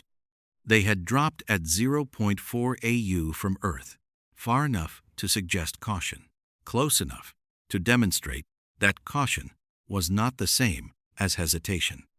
They're scanning, Carter said, from the control room. Active sensor sweep. Full spectrum. They're looking for us. They know where we are, Jack said. They're making sure we know they know. Lasky's voice came through the open channel from Infinity's bridge, carrying the specific, undisturbed quality of a commanding officer who had faced worse formations in worse circumstances and understood that composure was itself a tactical asset. General Hammond. 14 contacts confirmed. Formation consistent with assault approach rather than reconnaissance. Requesting authorization to move Battlefleet 1 to intercept position. End quote. Authorized, Hammond said. Rules of engagement. Defensive posture until fired upon. Then, full discretion. Understood, Lasky said. Cortana's voice followed immediately. Fleet moving to intercept. Estimated time to Mach engagement range, 19 minutes. Power coupling pre-activation sequence initiating on my mark in 17 minutes. A pause that contained substantial calculation. General Hammond. I recommend the gate team position at the ramp now. The transit window opens the moment the first Mach round fires. We will not have time for staged deployment. SG-1 to the gate room, Hammond said into the intercom. Chief, you're on the ramp. The gate room at 0329 hours held a specific quality of compressed anticipation that everyone present recognized from different contexts. The SG-1, veterans from 6 years of last-minute deployments. The chief from the specific moments before Pelican drops into hot zones. Jacob Carter from 4 decades of military and intelligence operations spanning 2 species. Palmer's Spartan security element stood at 4-point coverage around the gate, their white armor catching the gate room's overhead lighting in the specific way of surfaces engineered to absorb and redistribute impact energy. Daniel had his pack. His notebook was in his breast pocket, the small one he kept there, specifically for situations where a full notebook would be impractical. Jonas Quinn stood beside him with the focused brightness of a scientist who had understood intellectually that today was significant and was now processing that understanding at the physical level of someone standing on a gate ramp waiting for a starship to power the most important dial attempt in the history of the program. Teal'c held his staff weapon in the carry position, his expression the particular settled readiness of a warrior who had stood at more gate ramps than anyone in the room and had never fully normalized the experience, which he considered a form of respect for what the gates represented. Carter ran the power coupling status display from the ramp level panel. Coupling is stable. Conversion architecture nominal. We're drawing on reserve power. Lasky has full reactor output until Cortana gives the signal. And after? Jack asked. After the first Mach fires, we get 4 minutes and 12 seconds of power before Lasky needs everything back, Carter said. The 9 chevron sequence takes 3 minutes, 40 seconds at full draw.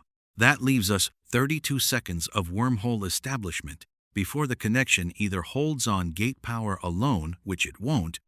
9 symbol addresses require sustained high-power maintenance or collapses. So we go through fast, Jack said. We go through immediately, Carter said.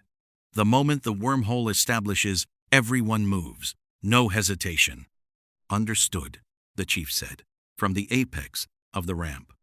Above them, 600 meters of mountain, and then the full depth of Earth's atmosphere, and then the void. 31 UNSC warships were accelerating toward 14 Goa'uld motherships in a geometry that would resolve into weapons range in approximately 11 minutes. The intercom opened, Cortana's voice, carrying the focused cadence of an AI managing simultaneous fleet tactical coordination and gate power sequencing without apparent strain. Battle Fleet 1 in formation. Mach batteries charged. Archer volleys prepped. Longsword screens deployed on flanking vectors. A brief pause. General Hammond, the Hatak formation, has adjusted. They've identified Infinity as their primary target and are concentrating on the flagship. Lasky is drawing their focus deliberately. He's giving us the window, Carter said quietly. Yes, Cortana said. He is. Hammond looked at his people on the ramp. At the gate. At the power coupling that connected everything in this room to a starship that was about to fight 14 Goa'uld motherships to give them 4 minutes and 12 seconds. Chevron sequence standing by, Walter said from the control room, his voice carrying the specific steadiness of a man who had locked more chevrons than anyone alive and understood that this particular sequence was categorically different from everyone that had preceded it. Cortana, Hammond said, on your signal. Aye, sir, Cortana said the naval acknowledgement she had absorbed from 14 hours in an Air Force facility the cross-contamination of military traditions that happened at the edges of unprecedented collaboration. The seconds compressed. The first Mach round fired at 0341 hours.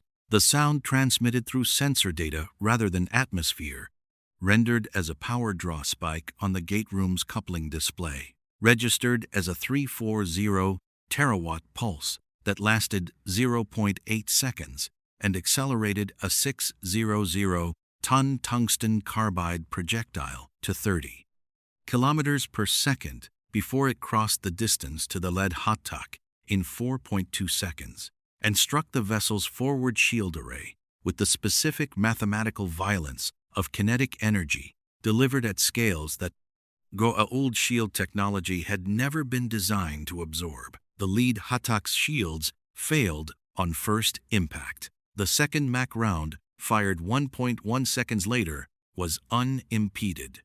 "Chevron 1, encoded," Walter said, his voice cutting through the tactical feed with the practiced calm of a man who had learned to run his procedure regardless of what was happening in the background. The formation reacted the remaining 13 hottoks, breaking from approach pattern into combat spread, death glider squadrons deploying from the flanking vessels.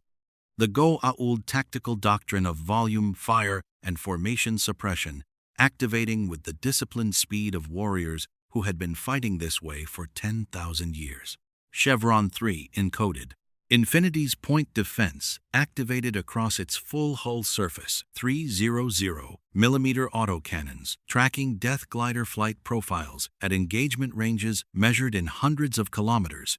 The firing solutions Cortana had calculated from the SGC's death glider database, translating into intercept geometries that the Goa'uld pilots had never encountered from a human vessel. The death glider's screen took catastrophic losses in the first 40 seconds. Chevron 5 encoded. 3 hottoks breaking formation left flank, Cortana reported, her voice splitting the gate room intercom with the same cadence she was using on Infinity's bridge simultaneously.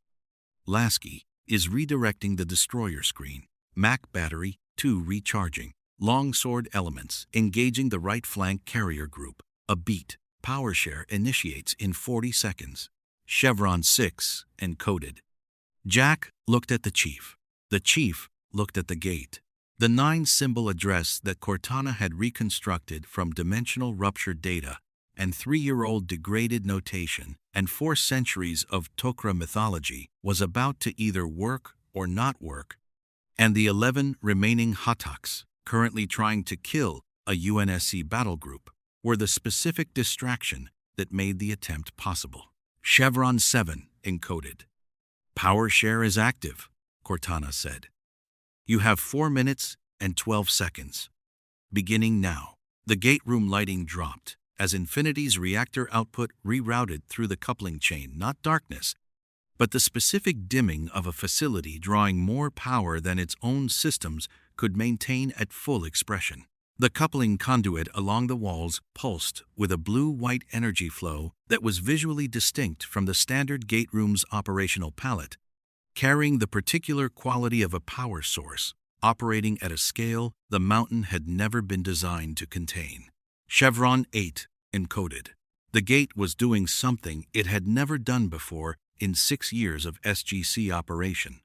The chevrons were locked with a different quality, heavier, more deliberate. Each engagement accompanied by a resonance that moved through the concrete of the ramp and into the feet of everyone standing on it.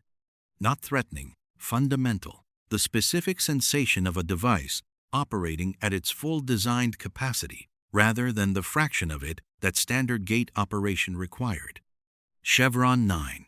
Walter's voice carried a quality that had never been in it before across thousands of Chevron announcements. Not uncertainty. Awe. Chevron 9. Locked. Awe. The Kawoosh erupted outward with twice the normal displacement, the unstable vortex reaching further, lasting longer, the event horizon settling into a surface that was the same shimmering blue as every other wormhole the SGC had ever established, but somehow carrying a different quality, depth. The specific visual quality of a connection that reached further than any previous gate transit in the history of the program. 3 minutes 51 seconds remaining. Move, the chief said. They moved. The transit was different. Every member of SG-1 had stepped through enough wormholes to have developed a personal relationship with the specific non-sensation of gate travel, the instantaneous dissolution and reconstruction that Carter's science described as quantum resolution, maintaining full molecular continuity, and Jack's experience, described as walking through a cold waterfall that wasn't there, standard, familiar, the unremarkable miracle of daily operations. This was not that. The 9-symbol transit carried a duration not long, not measurable in conventional time, but present in a way that standard gate transit was not. A moment of being in the substrate itself rather than moving through it. A fraction of a second in the architecture underneath the architecture.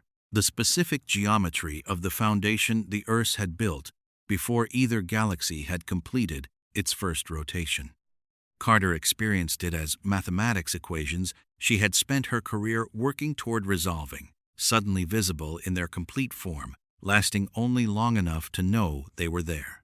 Daniel experienced it as language ancient, beyond any linguistic tradition he had ever studied, carrying the specific quality of communication that predated the separation of meaning from form. Teal'c experienced it as silence, the full, complete silence of a warrior encountering something so far beyond the scope of any conflict he had ever fought, that conflict itself became temporarily irrelevant. Jack experienced it as the universe taking a breath. The chief experienced it as recognition, the specific sensation of encountering something that had been present at every engagement of his career without his awareness of it. The substrate geometry underlying every slipspace jump, every Forerunner installation, every moment of the war he had been built to fight. Cortana, riding the chief's neural interface through the transit, experienced it as home. They emerged into light. Not the ambient light of a planet's sun or an installation's power systems. Structural light illumination that appeared to originate from the geometry of the space itself, emanating from the angles where walls met floors and ceilings met walls in the specific proportions of a design philosophy that predated both ancient and Forerunner architecture by a margin that no instrument any of them carried was equipped to measure. The facility was vast. The gate they had arrived through stood in a chamber the size of a cathedral, its walls rising to a ceiling that was simultaneously present and absent, a surface that appeared solid at the center of vision and transparent at the periphery, revealing a void beyond that contained no stars, no galaxy, no reference frame, just the substrate. The underlying geometry of spacetime is rendered visible at the specific frequency of the Earth's design. Hexagonal. Everything hexagonal panels, corridors, the gate platform beneath their feet, the interface stations arranged around the chamber's perimeter in a configuration that suggested simultaneous access by multiple species operating multiple technological traditions. One station was clearly ancient in its interface geometry. One was unmistakably Forerunner. Others were unidentifiable technologies neither human civilization had encountered, present and waiting with the patient readiness of systems that had been operational for a span of time that the word ancient could not adequately contain. Daniel was already at the ancient interface before anyone had spoken. The inscription above the gate, he said, his voice carrying the specific quality of a linguist encountering a text that exceeded existing reference frameworks and finding it beautiful rather than frustrating. It's in the proto-ancient, pre-ascension, possibly pre-gate, too. He traced the characters with careful fingers. It says, he paused, working the translation with the focused speed of someone for whom language was as natural as breathing. It says, for those who arrive from both sides of the boundary, the foundation holds what the builders left. The stewards are expected. The silence that followed lasted 4 seconds. Expected, Jack said. We're expected. The Earths built this for us, Carter said quietly. Or for whoever arrived here from both transit systems. They designed the substrate interaction that made the rupture possible. They left this facility ready. She looked at the interface stations. At the ancient panel. At the one beside it that could only be Forerunner. They knew both civilizations would eventually develop transit systems that interacted with the substrate. They left a meeting point. How long ago? Jonas asked. Daniel looked at the inscription above the gate. At the linguistic stratum. At the specific degradation pattern of characters that had been carved into a material that did not erode on any timescale human science could model. Longer than the ancients, Daniel said. Longer than the Forerunners. He looked at the chief. Then at Carter. Quote, then at the chamber that surrounded them with its patient, structural light and its hexagonal geometry and its interface stations, waiting for hands from 2 different universes to operate them. Much longer, Daniel said. Above them, in a solar system that was becoming a battlefield, 14 Hatak motherships were learning what UNSC MAC cannons felt like at extended range. And below the substrate, in a facility built for a meeting that had been scheduled before either galaxy had lit its first star, the people who had been expected were finally arriving. The facility responded to their presence the moment Daniel's fingers made contact with the ancient interface panel, not aggressively, not with the defensive protocols of a system detecting unauthorized access, but with the specific unhurried activation sequence of a system that had been waiting in standby for an indeterminate span of time and had registered the arrival of the specific combination of biological and technological signatures required to proceed.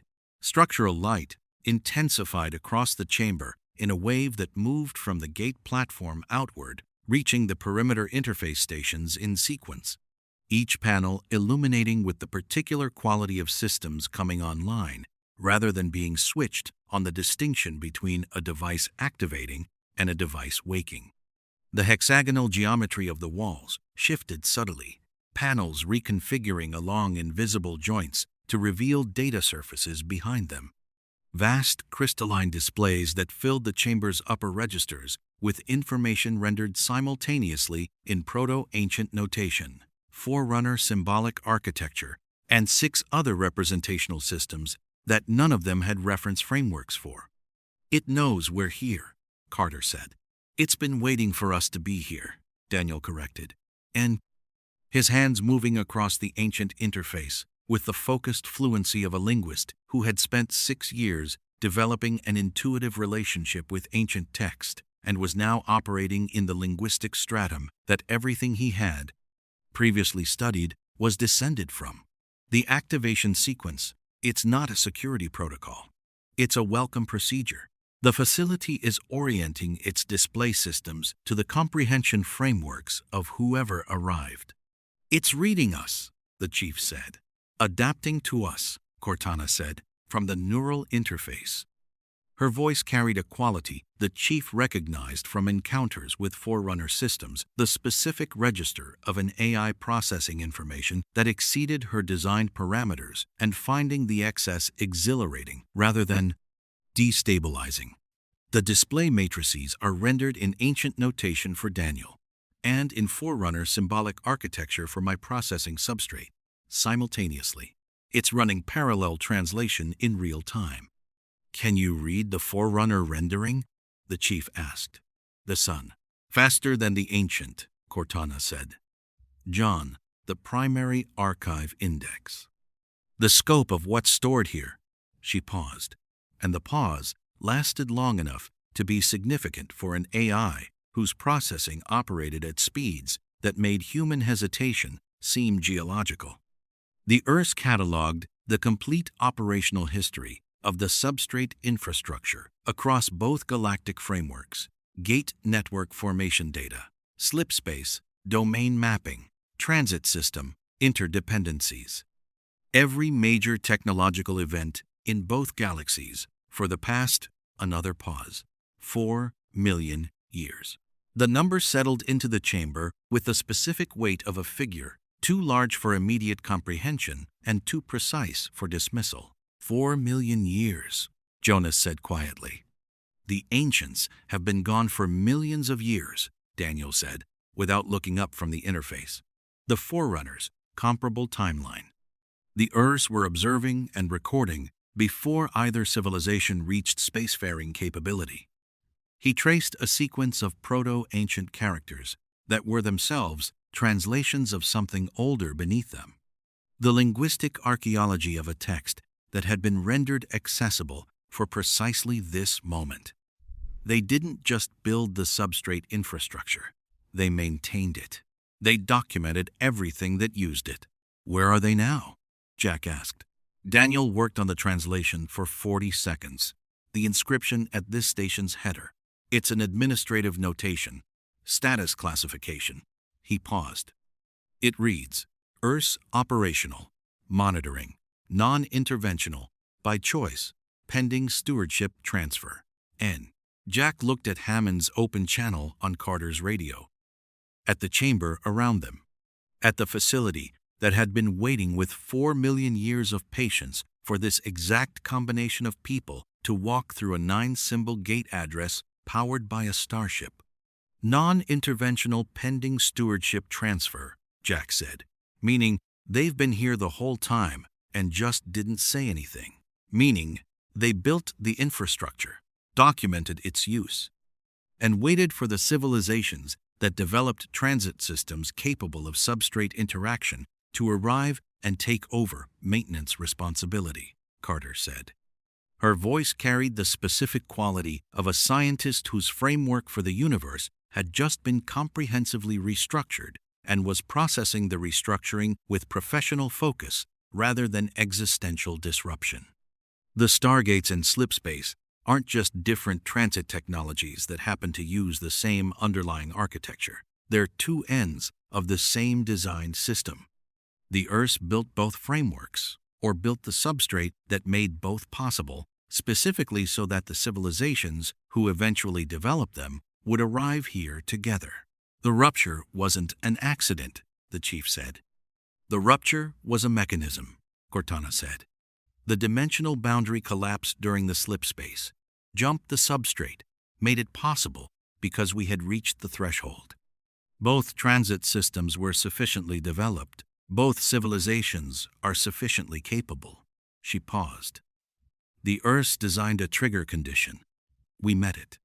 The Kull warriors came through the secondary access corridor at 0419 hours. Not through the gate through a corridor that none of them had identified as an access point, because it had not been an access point until the facility's activation sequence opened it.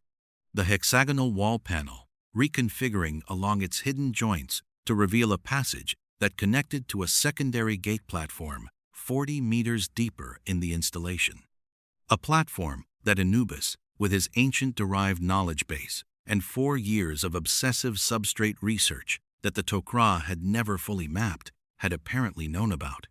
6 Kull warriors, full tactical deployment flanking pair first, center pair, main element, rear pair, covering the corridor behind them. The formation of an assault force that had done this before in environments where the targets were capable. The chief was already moving before the first Kull cleared the corridor threshold. He had spent the transit hours modeling this engagement, the left thoracic cavity power cell, 12 centimeters of ancient-derived armor over the housing, the MA-5's penetration profile at combat ranges, the specific targeting geometry required to deliver sufficient kinetic energy to the cell without the round deflecting off the shoulder plate above it. He had run the calculation enough times that it was no longer calculation but certainty, the specific conversion of tactical analysis into physical memory that Spartan training had been designed to produce. First round, left thoracic cavity, lead Kull, contact range.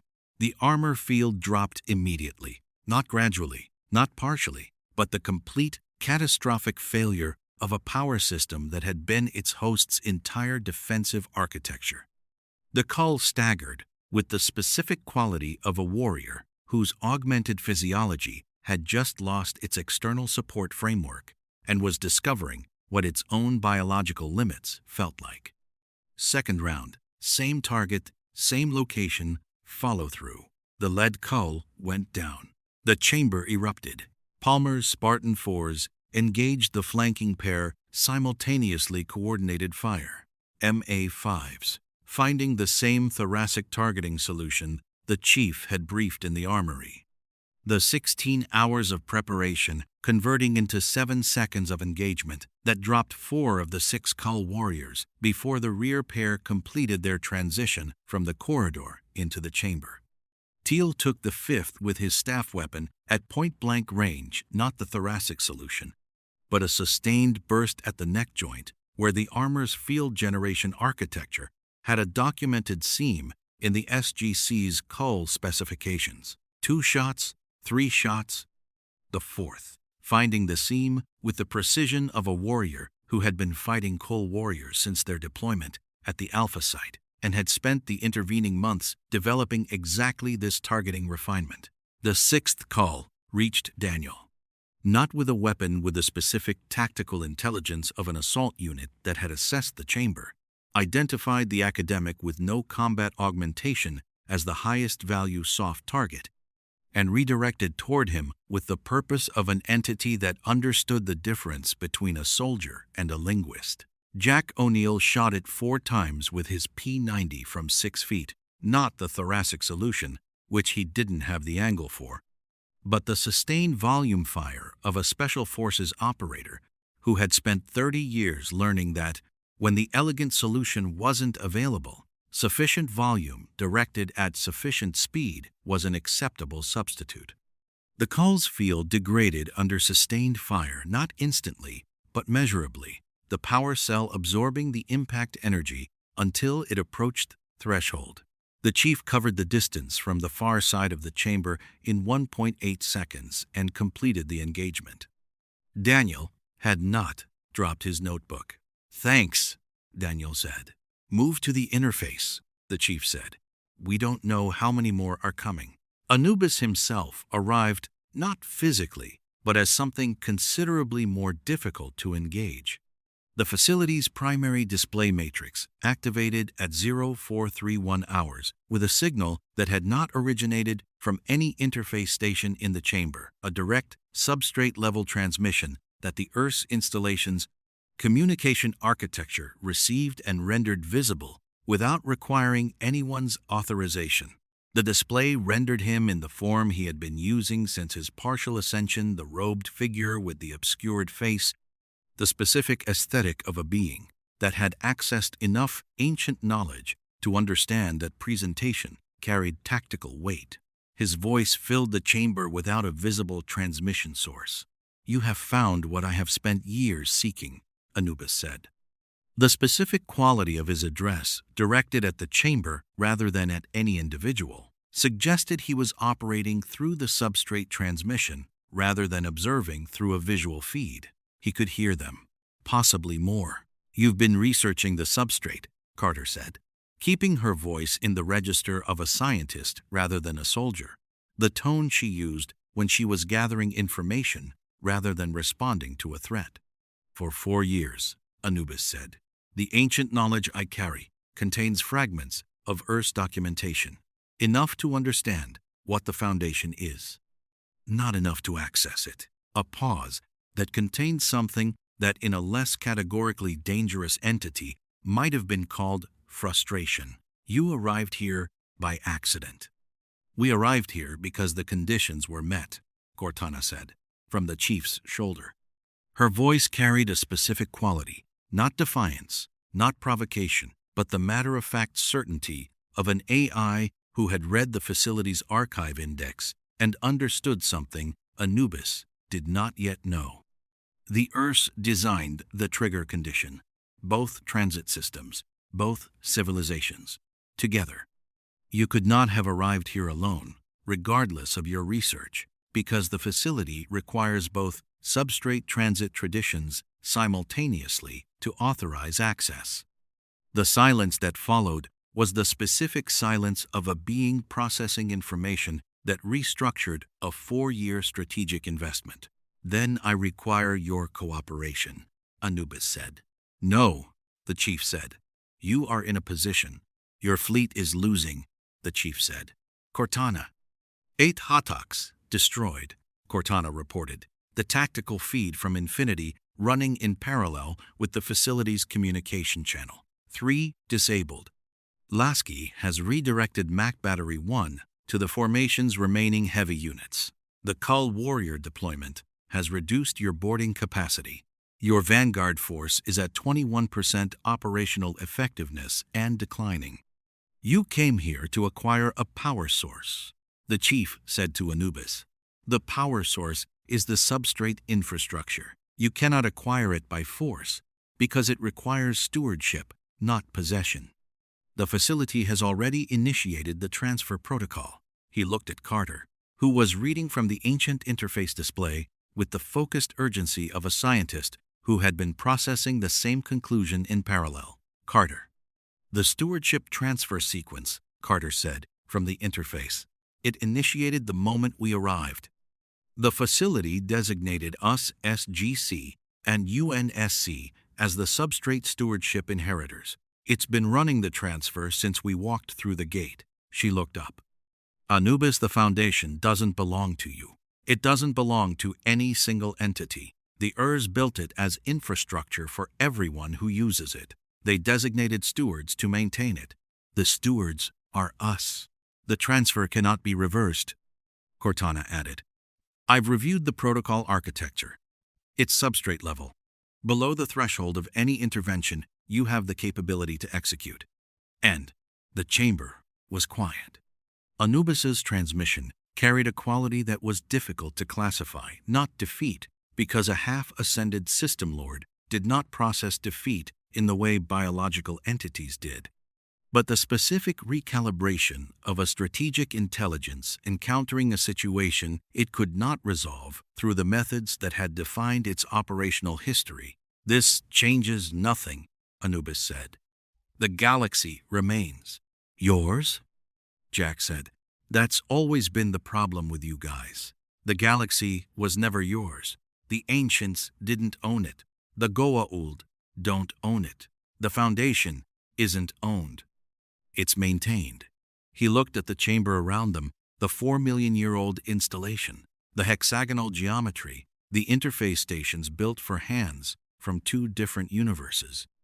We're the maintenance crew now. You want to keep using the gate network, keep your ship flying through hyperspace, you deal with us. The transmission ended. Not dramatically. Not with a declaration or a threat. Simply ended the substrate communication channel closing with the specific finality of a being that had received information requiring private processing before further engagement.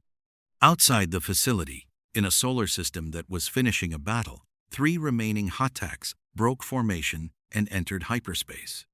The engagement was over in the specific way of engagement, where one side loses the strategic rationale for continuing before it loses the military capacity to do so. The chamber held its structural light around them patient, hexagonal, 4 million years old, and still operational, waiting for its new stewards to begin the work of understanding what they had inherited. Daniel was already reading. The stewardship transfer completed at 0517 hours. Not with ceremony, with the specific, quiet finality of a system executing a protocol that had been designed for exactly this moment and required nothing beyond the presence of the designated parties and the completion of the Tector authorization sequence that the facility had been running since their arrival. Carter confirmed it from the ancient interface. Cortana confirmed it from the Forerunner panel beside her. The facility's administrative display updated its status notation in proto-ancient text that Daniel translated in real time without being asked. Stewardship transfer complete, Daniel said. Designation: SGC, UNSC, Joint Stewardship Authority, Tier 1 clearance. Active date. He paused, working the ancient calendar notation against the SGC's established conversion table. today. The chamber held the information in its structural light. Tier 1, Carter said. The archive index listed multiple clearance tiers. Yes, Cortana said, from the Forerunner panel, where she had been working for the past 40 minutes with the sustained focus of an AI encountering a data architecture that exceeded her designed parameters and expanding those parameters in real time to accommodate it. Tier 1 is substrate monitoring and maintenance access, navigation package distribution for both gate and slipspace networks, early warning on recurrence events, substrate-level disruptions that affect transit system stability across both galactic frameworks. She paused. Tier 2 is deeper. Infrastructure Modification Authority. Direct substrate interaction capability. The Archive Index indicates Tier 2 requires a second threshold condition. 1. The facility has not yet defined. Future problem, Jack said. Future opportunity, Daniel said. Jack looked at him. Same thing, different attitude. Hammond's voice came through Carter's radio at 0531 hours, carrying the particular quality of a commanding general who had spent 3 hours managing a fleet engagement and an unprecedented gate mission simultaneously, and was running on the specific metabolic reserve that the genuinely critical situations always seemed to unlock. SG-1. Status. Stewardship transfer complete, sir, Carter said. The facility is fully operational. No casualties. Anubis's remaining Hattaks withdrew at 0448 hours. She paused, organizing the summary of a situation that resisted summarization. We have a lot to debrief. I imagine you do, Hammond said. Fleet engagement is concluded. Lasky reports 8 Hattaks destroyed, 3 disabled and being boarded for intelligence extraction, 3 withdrawn to hyperspace. Infinity sustained moderate damage to the port dorsal section. Cortana's point defense saved us from worse. We have 14 wounded aboard the battle group, no fatalities. The boarding teams, the chief said. Spartan 4's leading SGC tactical units, Hammond said. Palmer reports full control of 2 Hattaks. 3rd is being brought to compliance. The intelligence value is, according to Jacob Carter, significant. Anubis's research files, Carter said. He's been studying the substrate for 4 years. Whatever his researchers found, will tell us what he knows about what we now have access to, Cortana finished. Yes, I'd like to review those files. You'll have them, Hammond said. Come home. The gateback required conventional power, 7 symbols, standard dial, Cortana's coupling architecture, releasing Infinity's reactor output back to the battle group the moment the 9-symbol wormhole had closed behind them on arrival. The return was standard transit. The cold waterfall, that wasn't there. The gate room materialized around them, with its familiar industrial light, and its marines, and its smell of concrete and recycled air, and the specific institutional humanity of a facility that had been operating under pressure for 6 years, and showed it. Walter Harriman was at his console. He looked at SG-1, emerging from the event horizon, at Daniel, with his notebook full, at Teal'c, with his staff weapon, at Carter, with the expression of a scientist who had touched something she would spend the rest of her career understanding, at Jack, with the expression of a soldier who had done the impossible again and was already thinking about coffee. And he said, the thing he said after every successful mission, the thing that never became routine, because the missions never became routine. Welcome back, SG-1. The chief came through last. The event horizon closed behind him with the standard kawoosh and collapse, chevrons disengaging in sequence, the gate returning to its dormant configuration as though it had not, 40 minutes ago, been powered by a starship and connected to a facility older than the civilization that built it. Palmer's team came through the secondary channel from Infinity, beamed down by Asgard transporter. The technology that Jacob had quietly made available as part of the evolving operational relationship between the UNSC and the Tok'ra that had been developing in the background of the past 36 hours with the organic speed of alliances that form under shared pressure rather than diplomatic negotiation. The debrief lasted 6 hours. Hammond sat at the head of the table for all of it, the specific discipline of a commanding general who understood that his presence anchored the process, and that the process mattered because what they had found needed to be documented while it was still immediate and before the full weight of its implications had time to restructure their ability to describe it objectively. Lasky attended via a secure channel from Infinity's bridge, his ship in low Earth orbit, now the repositioning from L4, authorized by Hammond, following the engagement, the gesture of trust that both sides understood without requiring articulation. The battle group maintained formation. 27,000 UNSC personnel went about the business of a fleet that had fought, won, sustained damage, and was now conducting the organized recovery operations that followed any engagement.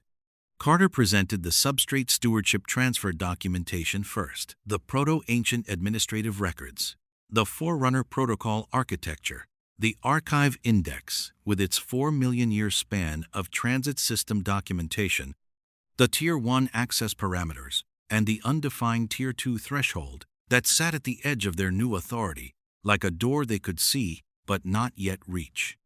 Daniel presented the Earth's inscription translations, 47 pages, that he had produced in the facility during the engagement and transit, the focused output of a linguist who had encountered the foundational text of both civilizations' technological histories and refused to let any of it escape documentation.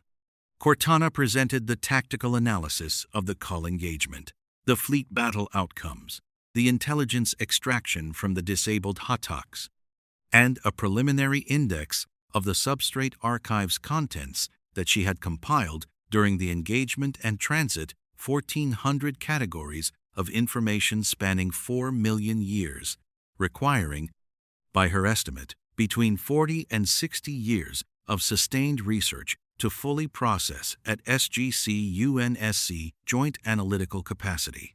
40 to 60 years, Jack said. At current combined analytical capacity, Cortana said, with expanded resources and personnel, the timeline compresses. We have a lot of gate addresses to dial, Jack said to Hammond. We do, Hammond said. Jacob Carter found the chief on the mountain's outer perimeter at 1,400 hours, standing at the same position where Jack had found him the previous night, watching the sky with the specific attention of a soldier whose threat assessment had just been comprehensively restructured. Selmak wants to speak with you, Jacob said. The chief nodded. Selmak emerged. The Tok'ra High Council has reviewed the stewardship transfer documentation that Major Carter transmitted. We have voted to formally acknowledge the SGC UNSC Joint Stewardship Authority's legitimacy. A pause. This is not a small thing. The Tok'ra do not formally acknowledge human institutions easily. I understand, the chief said. What you may not understand, Selmak said, is what the stewardship implies for the current political structure of this galaxy. The Goa'uld have built their power on controlling access to resources, Naquada, technology, slave populations, gate addresses. The substrate infrastructure underlies all gate travel, all of it. The stewardship authority you now hold is not military power. It is something more fundamental. Administrative authority, the chief said. Yes, Selmak said. The galaxy runs on the foundation. You maintain the foundation. The implications for the Jaffa rebellion, for the remaining system lords, for the Ori, for every civilization that uses the gate network will take years to fully manifest. The chief looked at the sky. Somewhere above, Infinity held orbit with its battle-damaged port dorsal section and its 27,000 personnel and its slipspace drives that had brought them here by accident and would, eventually, need to take them home or not. The vote Lasky had described before the engagement, 94%, stayed. The Urs designed this for a reason, the chief said. Yes, Selmak said. The substrate requires stewards who use it, not beings who have transcended it. The ancients ascended and left the gate network without maintenance authority. The Urs waited for civilizations capable enough to maintain it and present enough to care about it. Selmak paused. You are here, both of you. That appears to be sufficient. Jacob reasserted. Sam thinks the Tier 2 threshold involves the Slipspace integration, using the substrate to connect the gate network and Slipspace domain into a unified transit framework. The chief processed that. A single transit system, both galaxies. That's her current theory, Jacob said. She and Cortana have been modeling it for the past 2 hours. Of course they have, the chief said. Jacob smiled, the expression of a man who had spent enough time around Samantha Carter to find her intellectual velocity more comforting than alarming. She's probably right.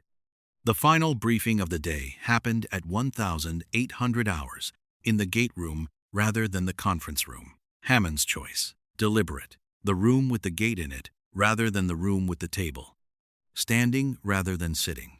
The full team, plus Lasky via holographic feed from Infinity, plus Jacob Carter, plus Bratak, who had come through the gate at 1,600 with Tok'ra intelligence on the remaining system lord's response to the battle, which was, uniformly, cautious silence. The specific political behavior of entities that had received information they needed time to process. Here is where we are, Hammond said. His voice, carrying the register of a commanding general who had just overseen the most consequential 36 hours in the history of his program, and was presenting its results without drama, because drama was what you added when the facts weren't sufficient on their own. We have established a formal alliance with the UNSC. We have completed the substrate stewardship transfer. We have significant intelligence from Anubis's research files. We have Tier 1 access to a facility containing 4 million years of transit system documentation. And we have a Tier 2 threshold that Major Carter and Cortana believe is achievable. He looked at Lasky's holographic form. Captain Lasky, your fleet voted 94% to remain and assist. I want to formally acknowledge that choice and its consequences. Your people are far from home. They fought today for a planet and a program they'd known for 36 hours. That is, he paused. That is the definition of what we're trying to be here. Lasky nodded. General Hammond, my people understand what substrate stewardship means. 2 galaxies, 1 infrastructure, joint maintenance responsibility. That's not a burden. That's the mission. Jack looked at the gate. At the 9-symbol address on the navigation display that would stay in the system, the first permanent entry in a new category of gate addresses, the substrate research nodes, the Foundation's access points. At the facility beneath the substrate, waiting for its new stewards to begin 40 to 60 years of archive research. So we have homework, Jack said. Extensive homework, Daniel said, with the specific brightness of a man for whom the phrase represented opportunity rather than obligation. Indeed, Teal'c said. The chief stood at the base of the ramp with Cortana at his shoulder, the specific posture of a soldier who had arrived in an unknown universe by accident and found, in the 36 hours since, that the accident had a purpose that exceeded anything a mission briefing could have contained. The gate hummed in its dormant state. Above it, 31 UNSC warships held formation in Earth orbit. Below it, the Foundation waited 4 million years of infrastructure, patient and operational, maintained now by the people the Earth had designed a trigger condition to bring together. The stewards had arrived. The work was beginning. In the weeks that followed, the mountain found its new rhythm. UNSC engineers integrated permanently with SGC technical teams, their collaboration producing a power coupling architecture that became standard equipment Infinity's reactor output available for 9 symbol dials on 6 hours' notice, the substrate research nodes accessible when the mission required it, and the threat assessment allowed it.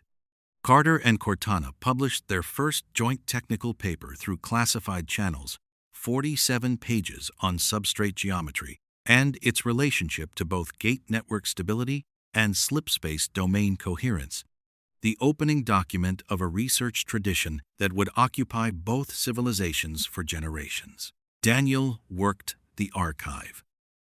Every available hour, the ancient interface at the substrate facility rendered 4 million years of Earth's documentation into proto-ancient notation that he translated with the sustained focus of a linguist who had spent his career preparing for exactly this material without knowing it. His notebooks filled at a rate that required Jonas Quinn's full organizational capacity to catalog and cross-reference, the two of them developing a working partnership across the specific common ground of scholars, encountering a text that remade everything they had previously understood.